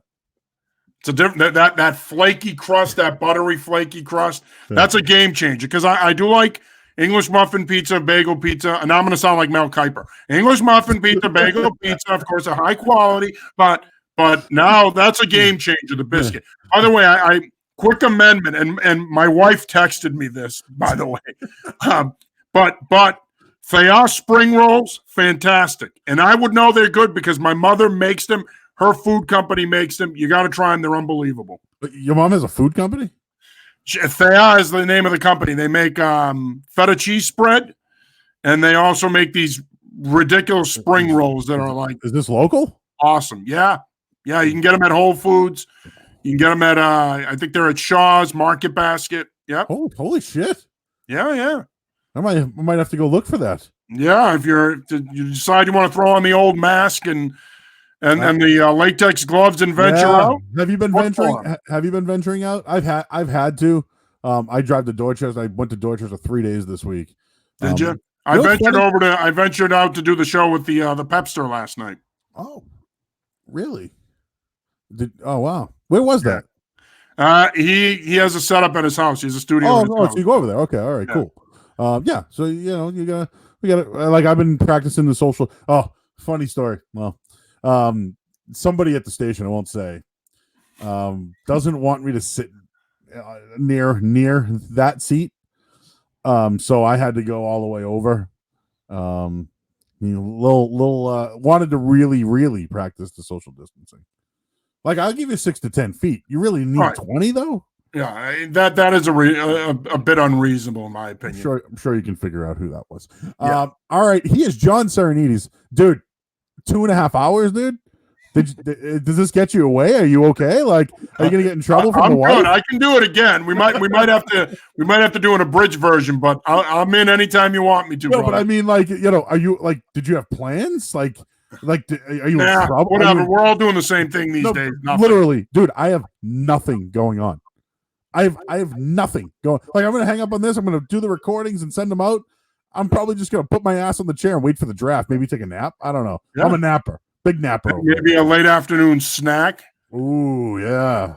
Maybe some biscuits with a little sauce and cheese, Joe. I don't know, man. Maybe a little orange chicken with rice. Dude, good call, man. I'm telling you that's a go-to for us. If we're having a long day and we need a quick meal, we got it in the fridge. Oh, that's a go-to. What we got to get you to do is, I live north now. Okay, so I never thought I'd cross the Tobin Bridge in my life. Never, like ever.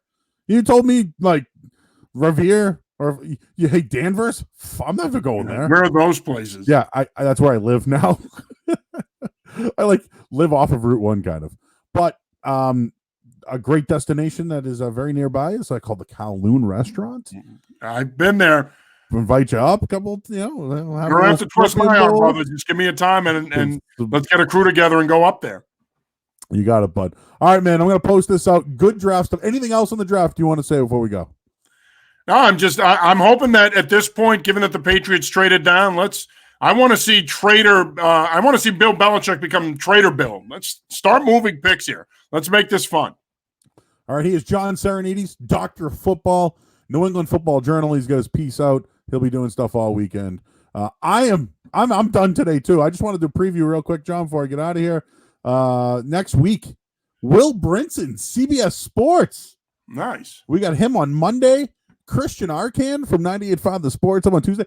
This guy named Adam Kaufman. Do you remember him? I do. He's going to join the show on Wednesday. Marshall Hook of the Weekenders. Heard on YouTube Saturdays at 1. And then this guy, he's the former goalie of the Boston Bruins. He won the Calder Trophy Award. His nickname was the Razor. He was once seen on a Zamboni going over the Zakim Bridge one day. His name is Andrew Raycroft, and he will be on the show next Friday. How about that for a The lineup, you closed off a big week this week, John.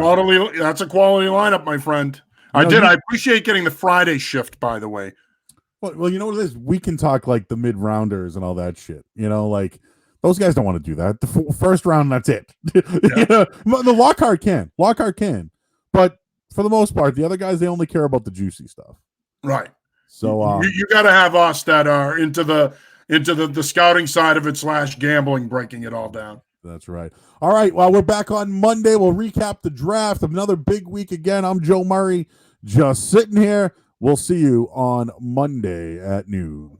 Peace.